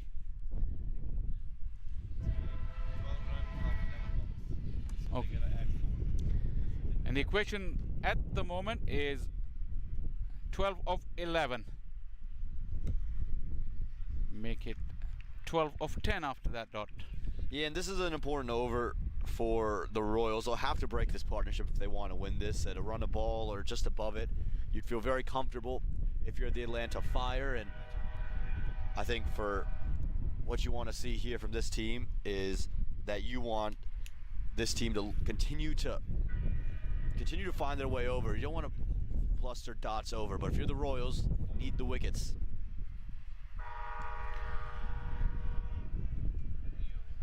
Just happy with the singles. Yeah, don't need much more. It's 11 from 9 now that's required. Again, we're just 4 runs short on your screen at the moment. We'll get that adjusted for you, but this is good here from both sides. This is going to come down to it. We've seen that, 5 runs in 2 overs was tough. If you want to say that now you get 12 off the final 11 is going to be tough, I'd say good luck to you. Yeah, those conditions were different though. And here we have 2 set batters, but we don't know. Cricket is a funny game, as they say. Alam has bowled with great control. He continues to do so. Yeah, I mean, he's just been phenomenal. That one he took pace off and threw it out wider. And, we mentioned how Ravinder Singh has used his bowlers and how he's kept all the options available. What's the option here? Jerome Davis has an over left. You can go back to Obis Panar. You can go to Aryan Batra. You can go to yourself if you want to bowl. He hasn't bowled from this end. Where would you go? Does Lumba come back and finish? Well, what is your thought process expecting around 7 runs from that final over? 2 left-handers. Mehra could be a good option himself. Will it come down to that though? It has been taken. The wicket has fallen, and it may come down to that final over. Henchard Hamilton, who hasn't played a shot in anger, was looking to help it over the fence, was taken brilliantly in the deep. Another twist in the tail. Well, that one's hung up, and it's been played in with the wind. Very surprised it just stayed short, but it was just helped up into the air. And Henchard Hamilton goes. This is a phenomenal take. It was in the air for quite a long time. Got underneath it, got his hands underneath it, and the Royals, they're elated because this game is still very wide open. If you thought 12 of 11 was going to happen easy, you thought wrong. We're here, it's close, and the Atlanta Fire, they're going to need a new partnership.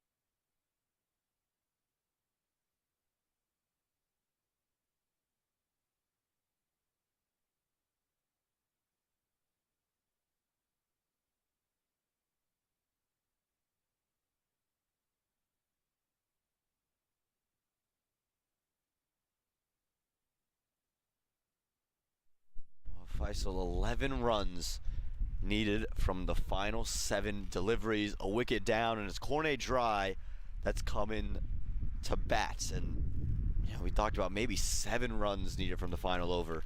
11 needed. Again, we're adjusting that score on your screen. Ignore that bar.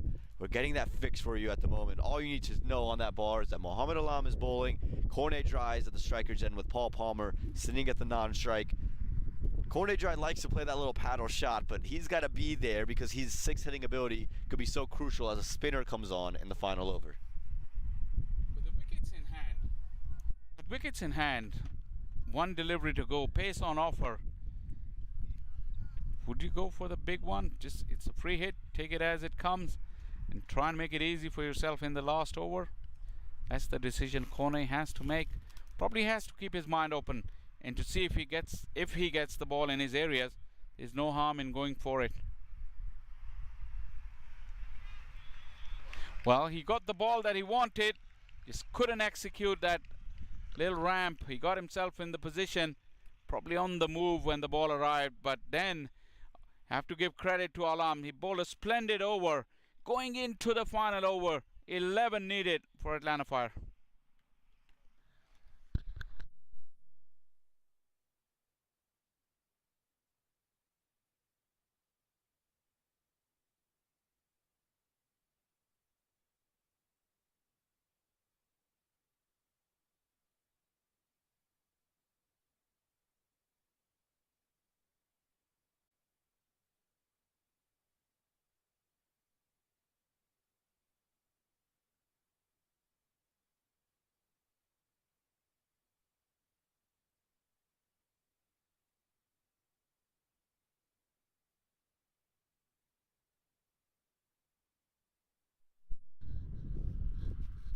11 of 6, and is it Lumba? Yeah, it is. They are going to go to him. It's an interesting call, and it's 3 overs. He's gone for 17 runs, but again, you need 11 runs now if you're Paul Palmer.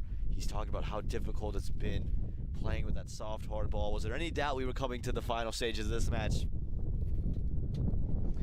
If any team in the world can mess up a relatively easy looking run chase, in this league it has to be. Well, I hold on to my thoughts. Watch this. It's in the air. Pinar safe as houses. And another twist. This time it's Palmer. And Atlanta Fire are shooting themselves in the foot. It's another one hit with the wind, and it's just got nowhere near enough. It was hit high up into the air. It was almost at Yorker length. Try to get under it. But once you hit it towards Obis Pinar, there's really only one result that's imminent. It's going to be taken relatively easy in the end. Paul Palmer, he's had a great stay at the crease. He's scored 29 off 24 deliveries, make that 29 off 25. But he has to go. Still 11 needed. Now just 5 balls in hand.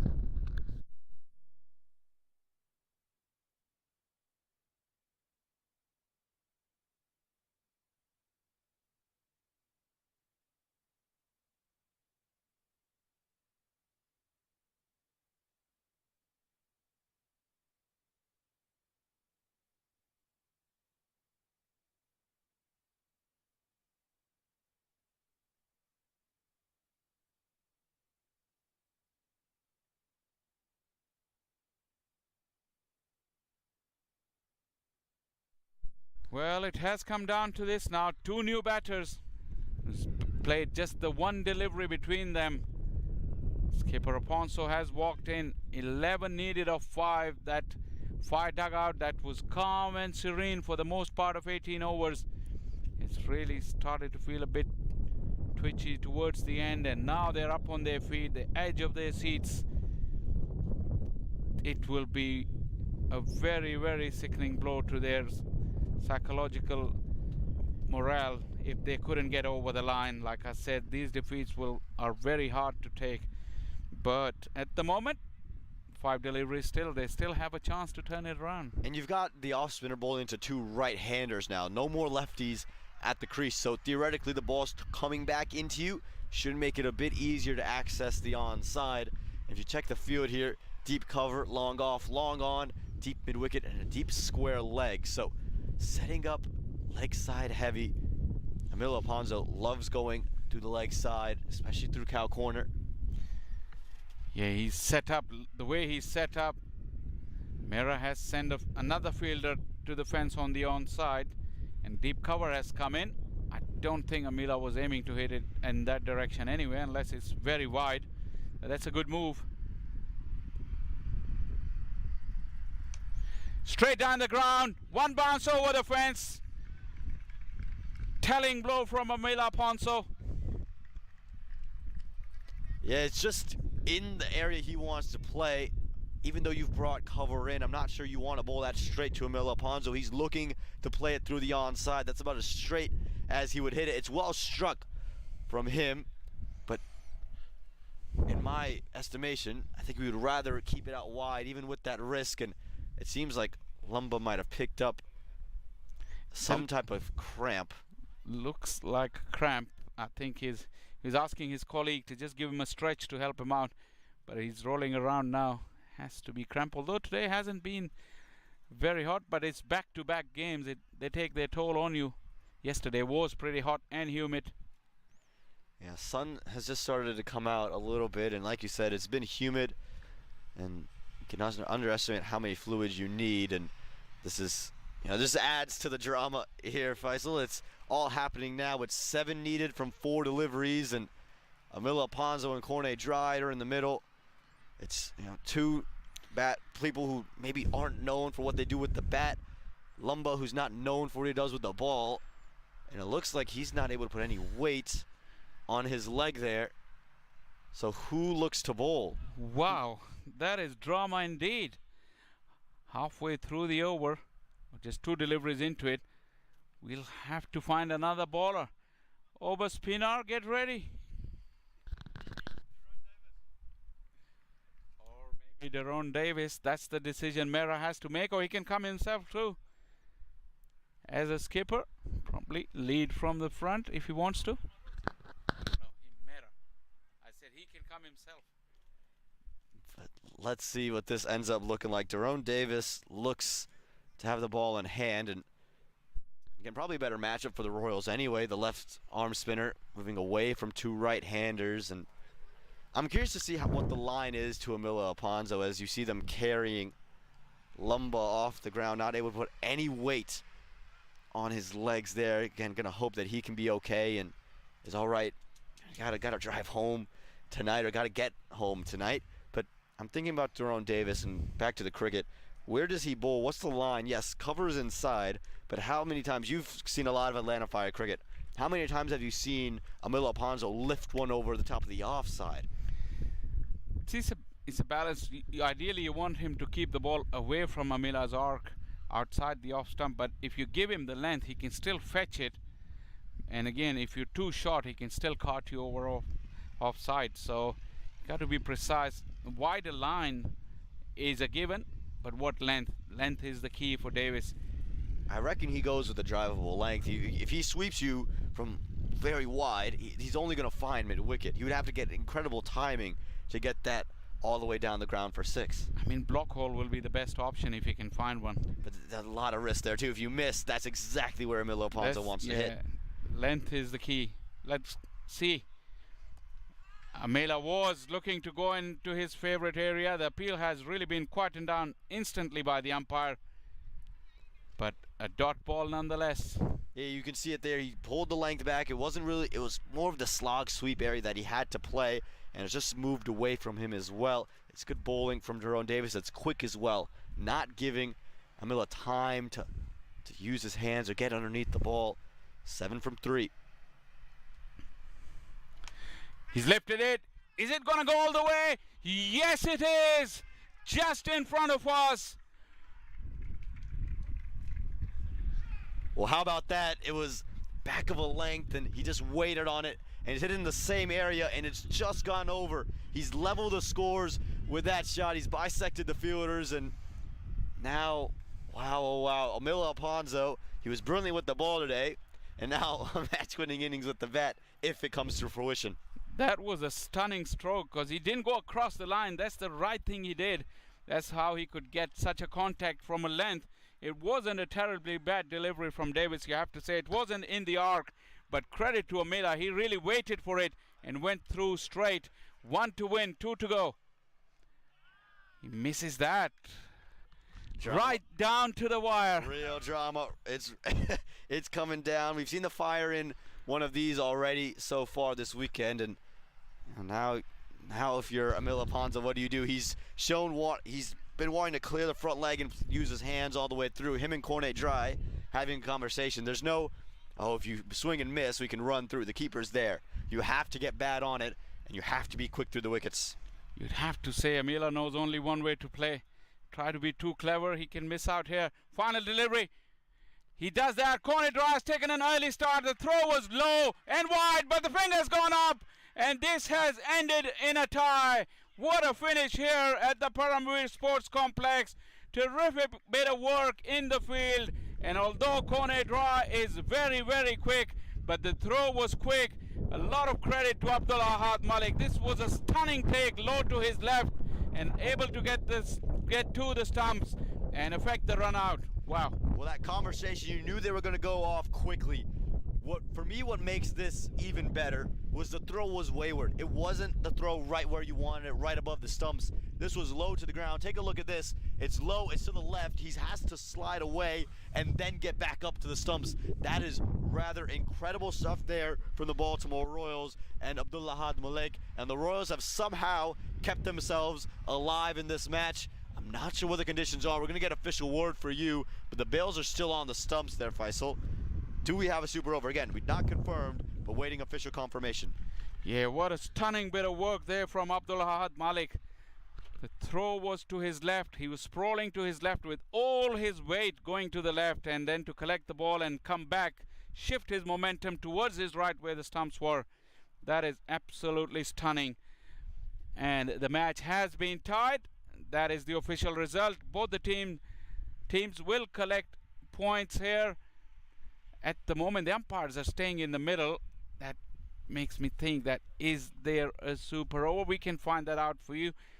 The information we have at the moment, it suggests it's tied, but we'll confirm. But coming back to the finish, what a weekend of cricket we've had here, Aman Patel. We've had it all, and really it's a testament to the players. Even on difficult conditions, difficult surfaces, they've made incredible games out of every single day. And even today, this was a tremendous wicket, and they made this game happen. The Baltimore Royals bowled beautifully, they fielded great, and then when they needed it, they got it. And then talk about the Atlanta Fire with the bat. This could have gone really poorly for them. They lost wickets early. Jay Gudprana gone with the very first delivery, unable to really find boundaries or runs. And then Emil Ponzo at the end, when it's 11 off the final over, comes in and starts hitting it all around the park. He was terrific there. The Baltimore Royals and the Atlanta Fire, they've just evened out. And it looks like we are going to have a super over based on what's looked right now. And again, that score is fixed now on your screen. We added that 4, and official confirmation, super over is in the playing conditions, and that's what we wait. The Baltimore Royals will head to bowl first, and the Atlanta Fire, I want to know who they send out to bat, because it was Hansard Hamilton who batted the longest. Paul Palmer probably had the quickest go out, and Emil Ponzo was maybe the best striker of the ball. Zia Shahzad would be an option for you. Who are your 3 bats you would send out? There's a couple of decisions to make. If you want both left-handers, then Palmer and Hamilton for sure. But if you want to keep right and left combination, then probably you go Zia Shahzad and either Palmer or Hamilton. I would go Palmer and Hamilton. Yeah, not a bad option. They've been out there together for a very long time, and I'm interested to see the approach from the Atlanta Fire. Right, there's no real target in their head because of how hard it's been to get boundaries straight away. It's been the ability for them to get singles and then hit later. So you don't have a lot of time to go. Don't go with us. We'll take a short break before this super over. Again, this match has ended up in a tie, but it won't stay a tie for much longer. A super over, where we'll decide who wins this final day of Labor Day weekend.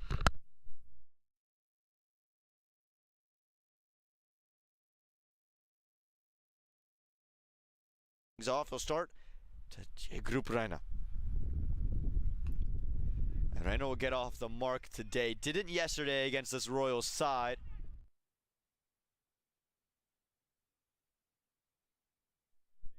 Big shout, the Royals like it. And the umpire's finger stays down. They've just got 16 runs to talk to them. There you go. That's what you needed. It hung up. It just sat up. And leg will go. Well, it's in the air. Cries of catch it, but no one's going to catch it on this field. That's gone. Especially for Fire to be down 2 at their home, as we watch this one caught it along, got underneath it, away with his long lever, scoring against him as well. That's in the air. Cries of catch it. Fielder underneath it and takes it in the air. Nuxtave. He's shown the intent though. It's short, pulled away, and will beat the fielder. I think he'll try to force it, but score runs where they are. Shahzad's got the license, and it's over Alam. He's played a great effort. That of trying to score. How about this though? He's looking to open things up. 4 down. Picked up into the leg side. Hansard Hamilton. A tight over. He's saving his options. Pulled. Cries of catch it. Oh, he's overrun. Sit this man out. Chance directed. Would have surely had Palmer. Lost the balls, leaving them. Up and over into the gap on the offside between the 2 sweepers, and that is the boundary that Atlanta Fire. Leg spinner is the way to go. Well, that was right in the slot. A freebie that you'd never see from Lada, but Palmer. Be a good option himself. Will it come down to that though? It has been taken. This league, it has to be. Well, I hold on to my thoughts. Watch this. It's in the air. Pina, safe as houses. And then straight down the ground. 1 bounce over the fence. 7 from 3. He's lifted it. Is it going to go all the way? Yes, it is. Just try to be too clever. He can miss out here. Final delivery. He does that. Corner draw has taken an early start. The throw was low and wide, but the finger's gone up. And this has ended in a tie. What a finish here at the Paramveer Sports Complex. Terrific bit of work in the field. And all.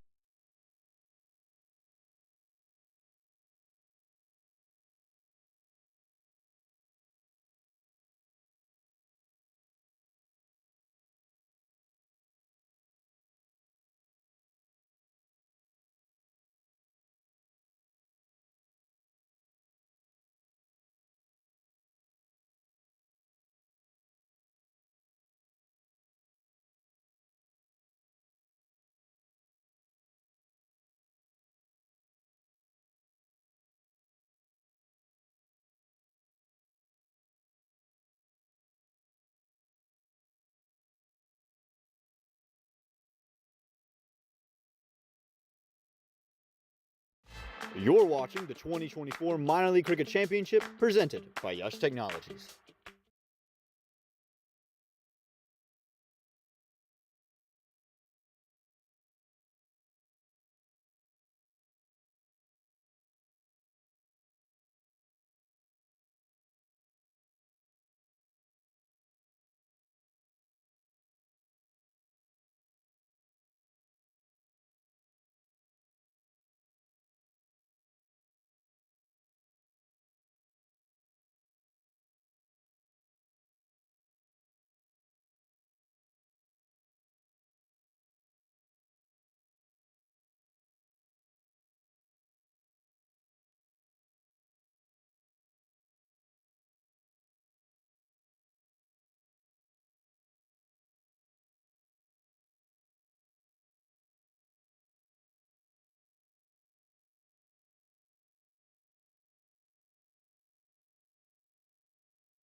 Well, we were just having a conversation. Who do you send out? That's how we went off air with.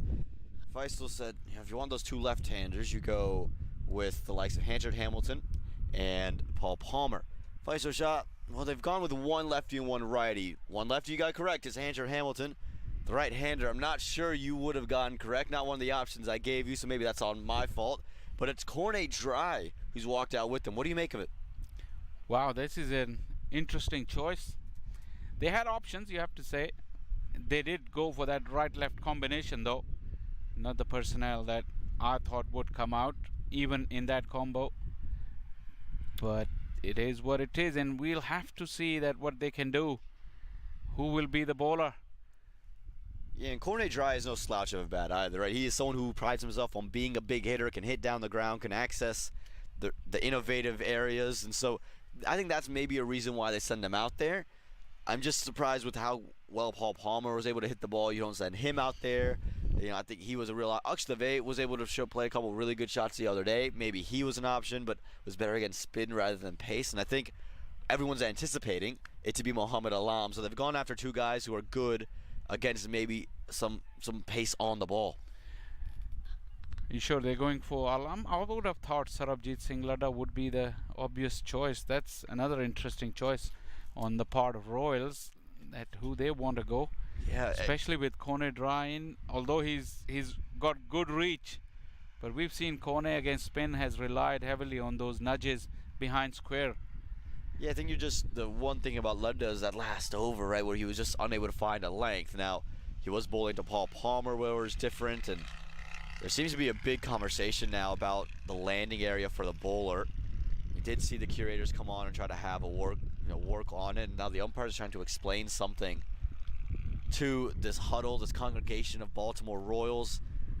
It's all happening. It feels like it's a never-ending match here. No one wants to go home on this Labor Day weekend, and the congregation of Royals still happening. I don't think they've really made a decision yet, and now there's some frustration really on display from the part of the Royals. Yeah, you're right in saying it's a never-ending day. I mean, it started an hour late. We used up all the time that was available to get a full 20 overs in, and what 20 overs there were. But then this super over, I mean, teams have come out. I thought I'm not keeping the time, but it took them a long time to come out, but it has been quite a while since they're in the middle, and there are no signs of them starting anytime soon, because they're all in two huddles on either side of the pitch. 4 Royals players towards us on the Combox end, and 2 Atlanta Fire batters. The umpires and the rest of the Royals, they're at the far end, still deliberating. This is really intriguing, because now you see Cornet Dry having a conversation with who looks to be Daron Davis and company, and Obis Pinar over there as well. Just having a little chat about, I don't know what the chat is, but this is really perplexing, because you would have thought all these deliberations would have been done. We did have maybe a prolonged break as compared to breaks you'd expect for a super over, and the umpires are now discussing something. This felt like it should have been discussed prior to getting onto the field. Absolutely, and we actually have no clue what it is all about. The landing areas, I mean, if they were good enough for 40 overs, another 2 overs, generally you don't see that kind of pitch repairs before the super over. Yeah, I'm not even sure if it's about that. Yeah, it could be about something very different. Cornet Dry's taking his gloves off, the helmet is now off, the umpires are in a different congregation, the players are in 1 and 2 really. This is really, really intriguing. This start to the super over is just, again, a super over that will never start. We're waiting for official confirmation to know what this is all about, but something is happening, and the umpires are waiting and deliberating, and they've now broken this huddle, headed back towards the players. And again, it seems like they're gesturing down towards the wicket right next to the stumps, and again trying to explain something to either Baltimore or Atlanta, or maybe both sides. And now they gesture over to maybe where the curators are. Probably they want the lines to be redone. I mean, we had a long enough break, though. Those could have been redone. This is a real intriguing conversation as to what's happening right now. Could also be about the super over digital scoring as well. That needed to be sorted out.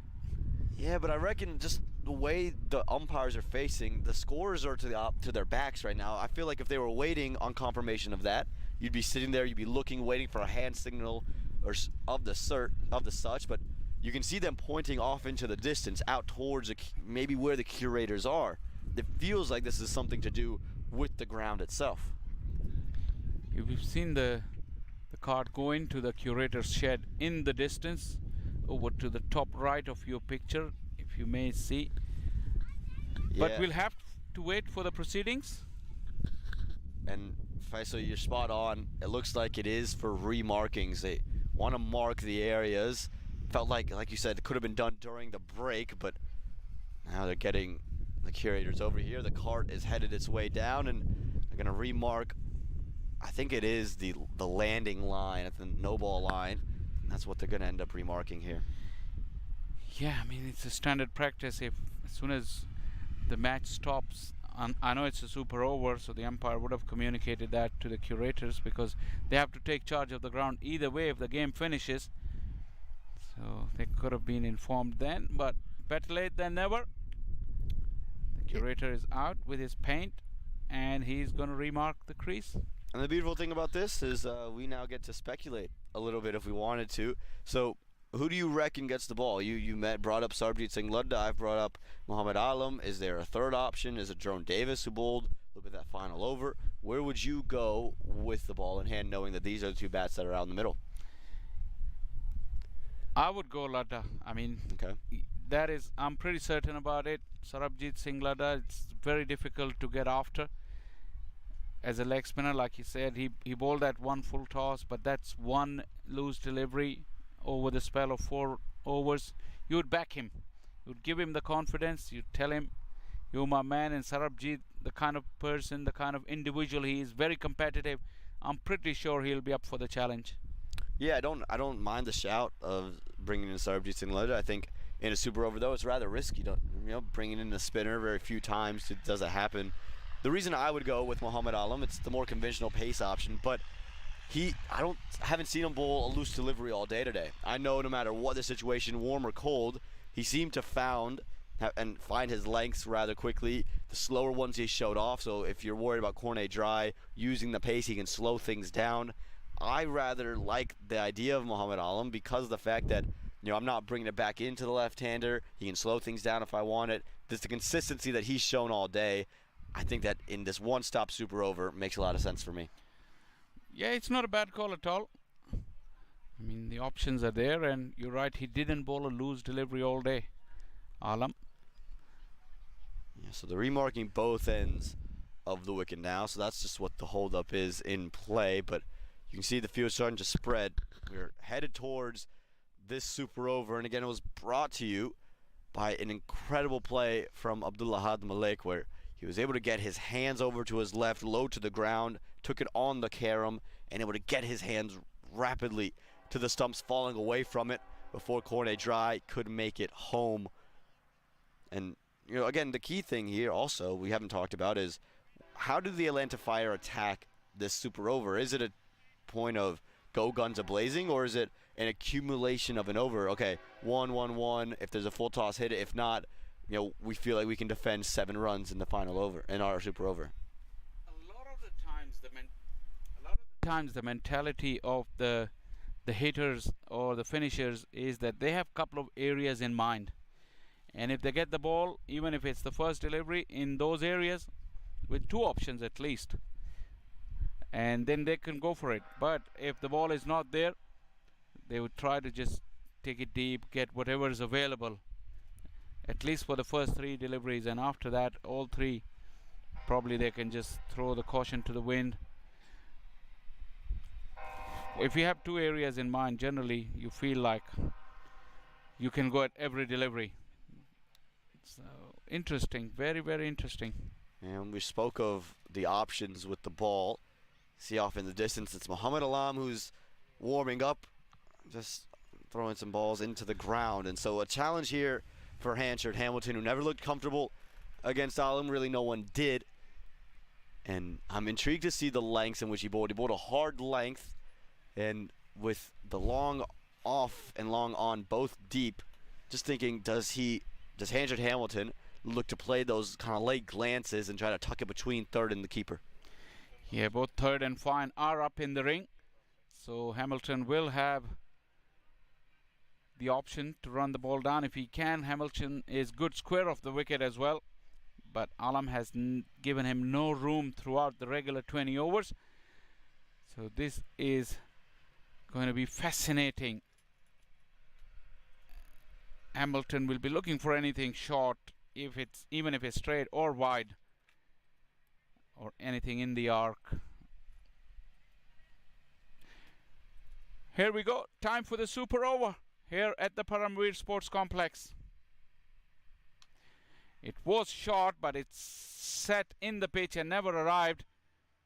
Hamilton got a single, and now we'll see Kone Dry. Now I want to see how this field shifts, because if Fine Leg is inside the ring, Kone Dry is going to play this ramp. There's no way around it for me that no matter what happens here, if Fine Leg stays inside the ring, which it looks like it will, he's going to look to go behind himself and find runs. And Alam has to be aware of that, because on the one ball that Kone Dry has faced, that's exactly what Kone Dry looked to do. You have to be aware that that's coming. Will Alam give him pace though? That's the question. Or is he going to bowl a cutter like he did at the first delivery? Kone goes big, swing and a miss. Well, Kone Dry surprised me by going down the ground. That's the more conventional stroke that he plays, but again, just thought he might just try to utilize the fact that there is no one in the deep there. You get any bit of bat with Alam's pace, that's headed to the rope. I'm intrigued to see if after that miss, does he go to it, or is he content with trying to hit it over long on? He's been sent in as a hitter. That's the role. He's not going to look to push for ones and twos. His success rate with the ramps hadn't been great this weekend. Yorker length, brilliantly bowled by Alam. Kone Dry couldn't get underneath it. Pressure's building. He's just pacing anxiously away. Kone Dry. That's just brilliant understanding of the batter there from Alam. He's watchful. You saw Kone Dry get deep in his crease across his thumbs and then moved at the last second, and Alam adjusted that and able to york him as well. And this is brilliant execution. This is why a lot of people coming into the year spoke about the Baltimore Royals. Who's going to be their pace attack? Well, it's a one-man show. It's Muhammad Alam. Another Yorker. Kone couldn't dig it out. Just a single to the deep. Hamilton wants to, but he's been sent back. 2 deliveries to go. Atlanta Fire have only got 2 runs on the board in this super over. And this was the worry that you had if you try to go and hit big from ball 1, or for Kone Dry's sake, ball 2 and 3, is that you end up with 2 dot balls. What's more valuable, right? If it comes off and you get your boundary, okay, it works. But if they don't end up with a boundary here in this over, you're going to look at those 2 dot balls and think, man, we could have had the 1 here, the 1 there, and found yourself with 6 runs chasing 7, or trying to defend 7. But again, give all the credit to the Baltimore Royals and all the credit to that man, Muhammad Alam. Hamilton goes big. Not big enough though. Into the deep. The pickup is clean and the throw is on the bounce. Malik has been very tidy with his gloves again.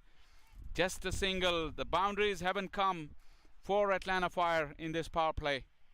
Yeah, just the whole over, the running, at least from one end, has just felt lackluster, hasn't it? They haven't felt like they were off the blocks quick enough. They weren't looking for 2 as intently as maybe you thought. Kone Dry on the first ball, he was looking, Hanchard wasn't. On the ball that Kone got a single out, Hanchard was looking for a second, Kone wasn't. This ball, they're both kind of not at their fastest between the wickets. And again, they've only gotten the 3 runs on the board, and that's just not going to cut it right now. Yeah, you always go back and look at the key decisions that you had to make, and Atlanta Fire will have to live with that decision. Kone Dry can get a big one and get them up to 9. That will be quite competitive. They need a maximum. Not to be. Kone will run hard. Hamilton touches down. He has no option. He has to go. Pickup is clean. The throw is at the strikers, and Kone has run out once again. Not his fault, he had to go for it, but the fielding had been superb from the Royals, and just 4 runs on the board for Atlanta Fire in the super over. This is just perfect from the Baltimore Royals. It was clinical, this performance, especially from Muhammad Alam, who's given the ball a pressure situation, just gives up 4 runs in 6 deliveries in this super over, kept Cornet Dry and Hanford Hamilton at bay. The Baltimore Royals, they've edged ahead in this contest, but you never know. We've seen crazy things happen. The Atlanta Fire, they got 5 to defend in their super over. You called it correctly. Your man did the job for the Royals. Alam has been absolutely sensational under immense pressure. He's come back and he's delivered one of the very best super overs that you can wish for, and he's given his side a wonderful chance to go away with the victory. Time for players to change over, and Royals will be coming back needing 5 to win, and we'll be right back after a short break. Complex. It was short, but it's set in the pitch and never arrived. Hamilton got a single, and now we'll like he did the first delivery. Kone goes big, swing and a miss. Well, Cornet Dry surprised me. Hadn't been great this weekend. Yorker length, brilliantly bowled by Alam. Kone Dry couldn't get underneath it. Pressure's building. He's just pacing anxious. Alam. Another Yorker. Kone couldn't dig it out. Just a single to the deep. Hamilton wants to, but he's been sent back. 2 deliveries to go. Atlanta Fire have only got 2 runs on the board in this super over. Muhammad Alam. Hamilton goes big. Not big enough though. Into the deep. The pickup is clean, and the throw is on the bounce. Malik has been very tidy with his gloves again. Just a single. The boundaries haven't come for Atlanta Fire in this power play. Need a maximum. Not to be. Kone will run hard. Hamilton touches down. He has no option. He has to go. Pickup is clean. The throw is at the strikers, and Kone has run out once again. Not his fault. He had to go for it, but the fielding had been superb from the Royals, and just 4 runs on the board for Atlanta Fire in the super over. This is just perfect from the Baltimore Royals. You're watching the 2024 Minor League Cricket Championship presented by Yash Technologies.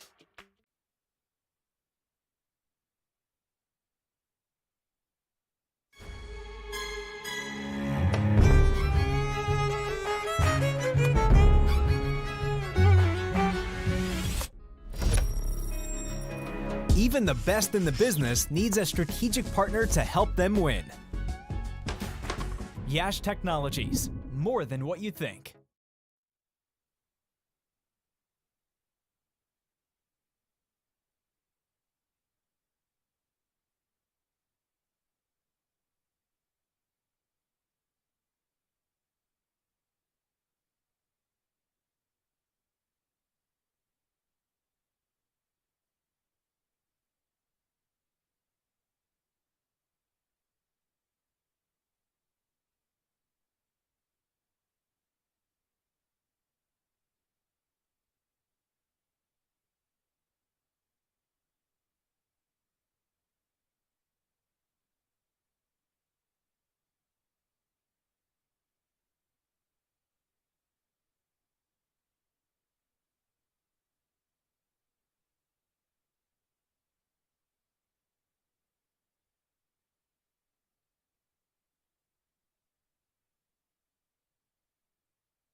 Well, we've seen one half of this super over.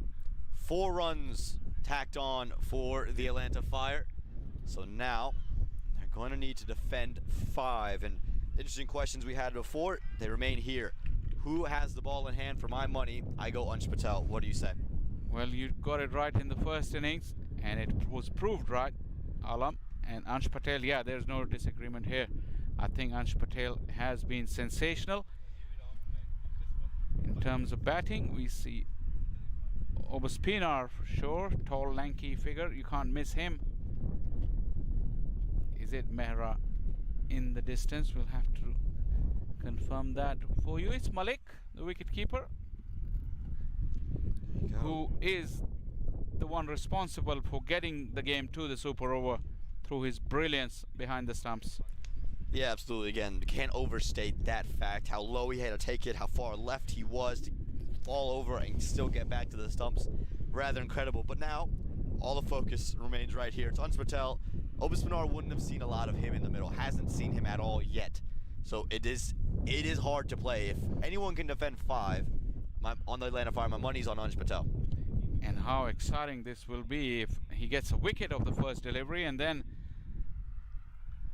the Royals would have to watch out because they can't afford to lose another wicket after that. So Pinar, I think, probably would try to, even in 1 over, try to take this chase deep into the over and not risk getting bowled out. Here we go. First delivery in. Slip in place. Cut and get run straight away. The intent is clear, and they'll just settle for the 1, but that's good there. Like you said, there's no need to rush this chase. Now with Ansh Patel, don't play a false shot. I also like the righty-lefty here because you have that spinner coming in. Force him to try to mix it. Yeah, slightly shorter from Patel. Normally he's immaculate with his line and length, but single is still not a bad result for both the teams actually, because the game is still on. Will Ahad look for a boundary or just get PNR back on strike? Yeah, just look to get Obaspinar back on strike. They thought about 2, but this is good. Intensive running as well. You saw they ran that hard. They're turned back and they're waiting for it, and they're not looking to play with any extra risk to Ansh Patel. He's got to pull something magical out of his bag now. Yet Dot would have built any pressure on them, and they made sure they haven't done that on the first 2 deliveries. That would calm the nerves, because it's just so intriguing to know that a single from the middle of the bat can give you so much confidence, as opposed to a swing and a miss, or you play and a miss. There you go. There's your dot you're looking for. He spotted the movement from Pinar, who came across his stumps early. And that dot, there's 3 runs to go. There's 3 balls left. Again, you'd still say Royals ahead, but anything is possible. We've already seen that today. Well done. That's beautiful from Pinar. No one there. Fine leg. It's racing away. It'll just stop short, but they'll come back for a 3rd, and they'll do it. Obaspinar, he's delivered the magic moment.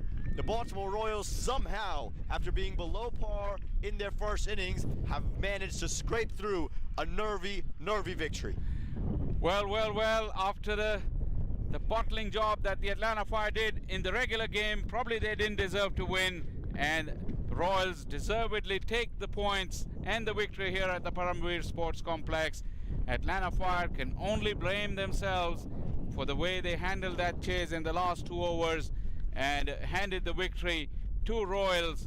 Is another case of Atlanta Fire not able to grasp the opportunity and allowing the opposition back in the game, and in the end Royals romped away in the super over, and that concludes an exciting weekend of cricket. Minor League Championship is up and running, and we had tremendous fun bringing it to you.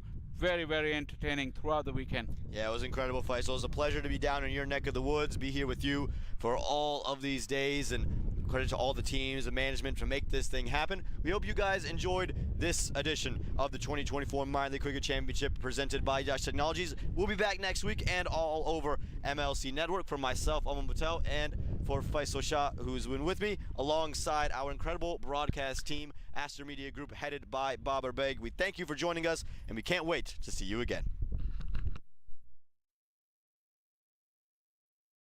In place. Cut and get run straight away. The intent is clear, and they'll just settle for the one, but that's good there. Like you said, there's no need to rush this chase. Now with Ansh Patel, don't play.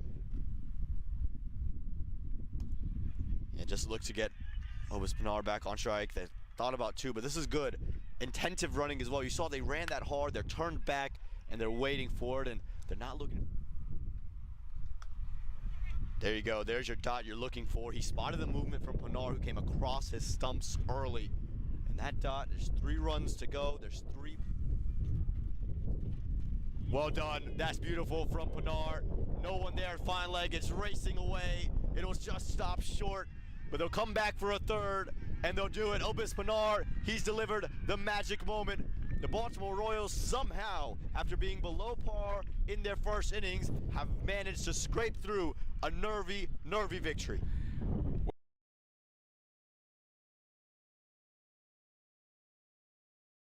Presented by Yash Technologies.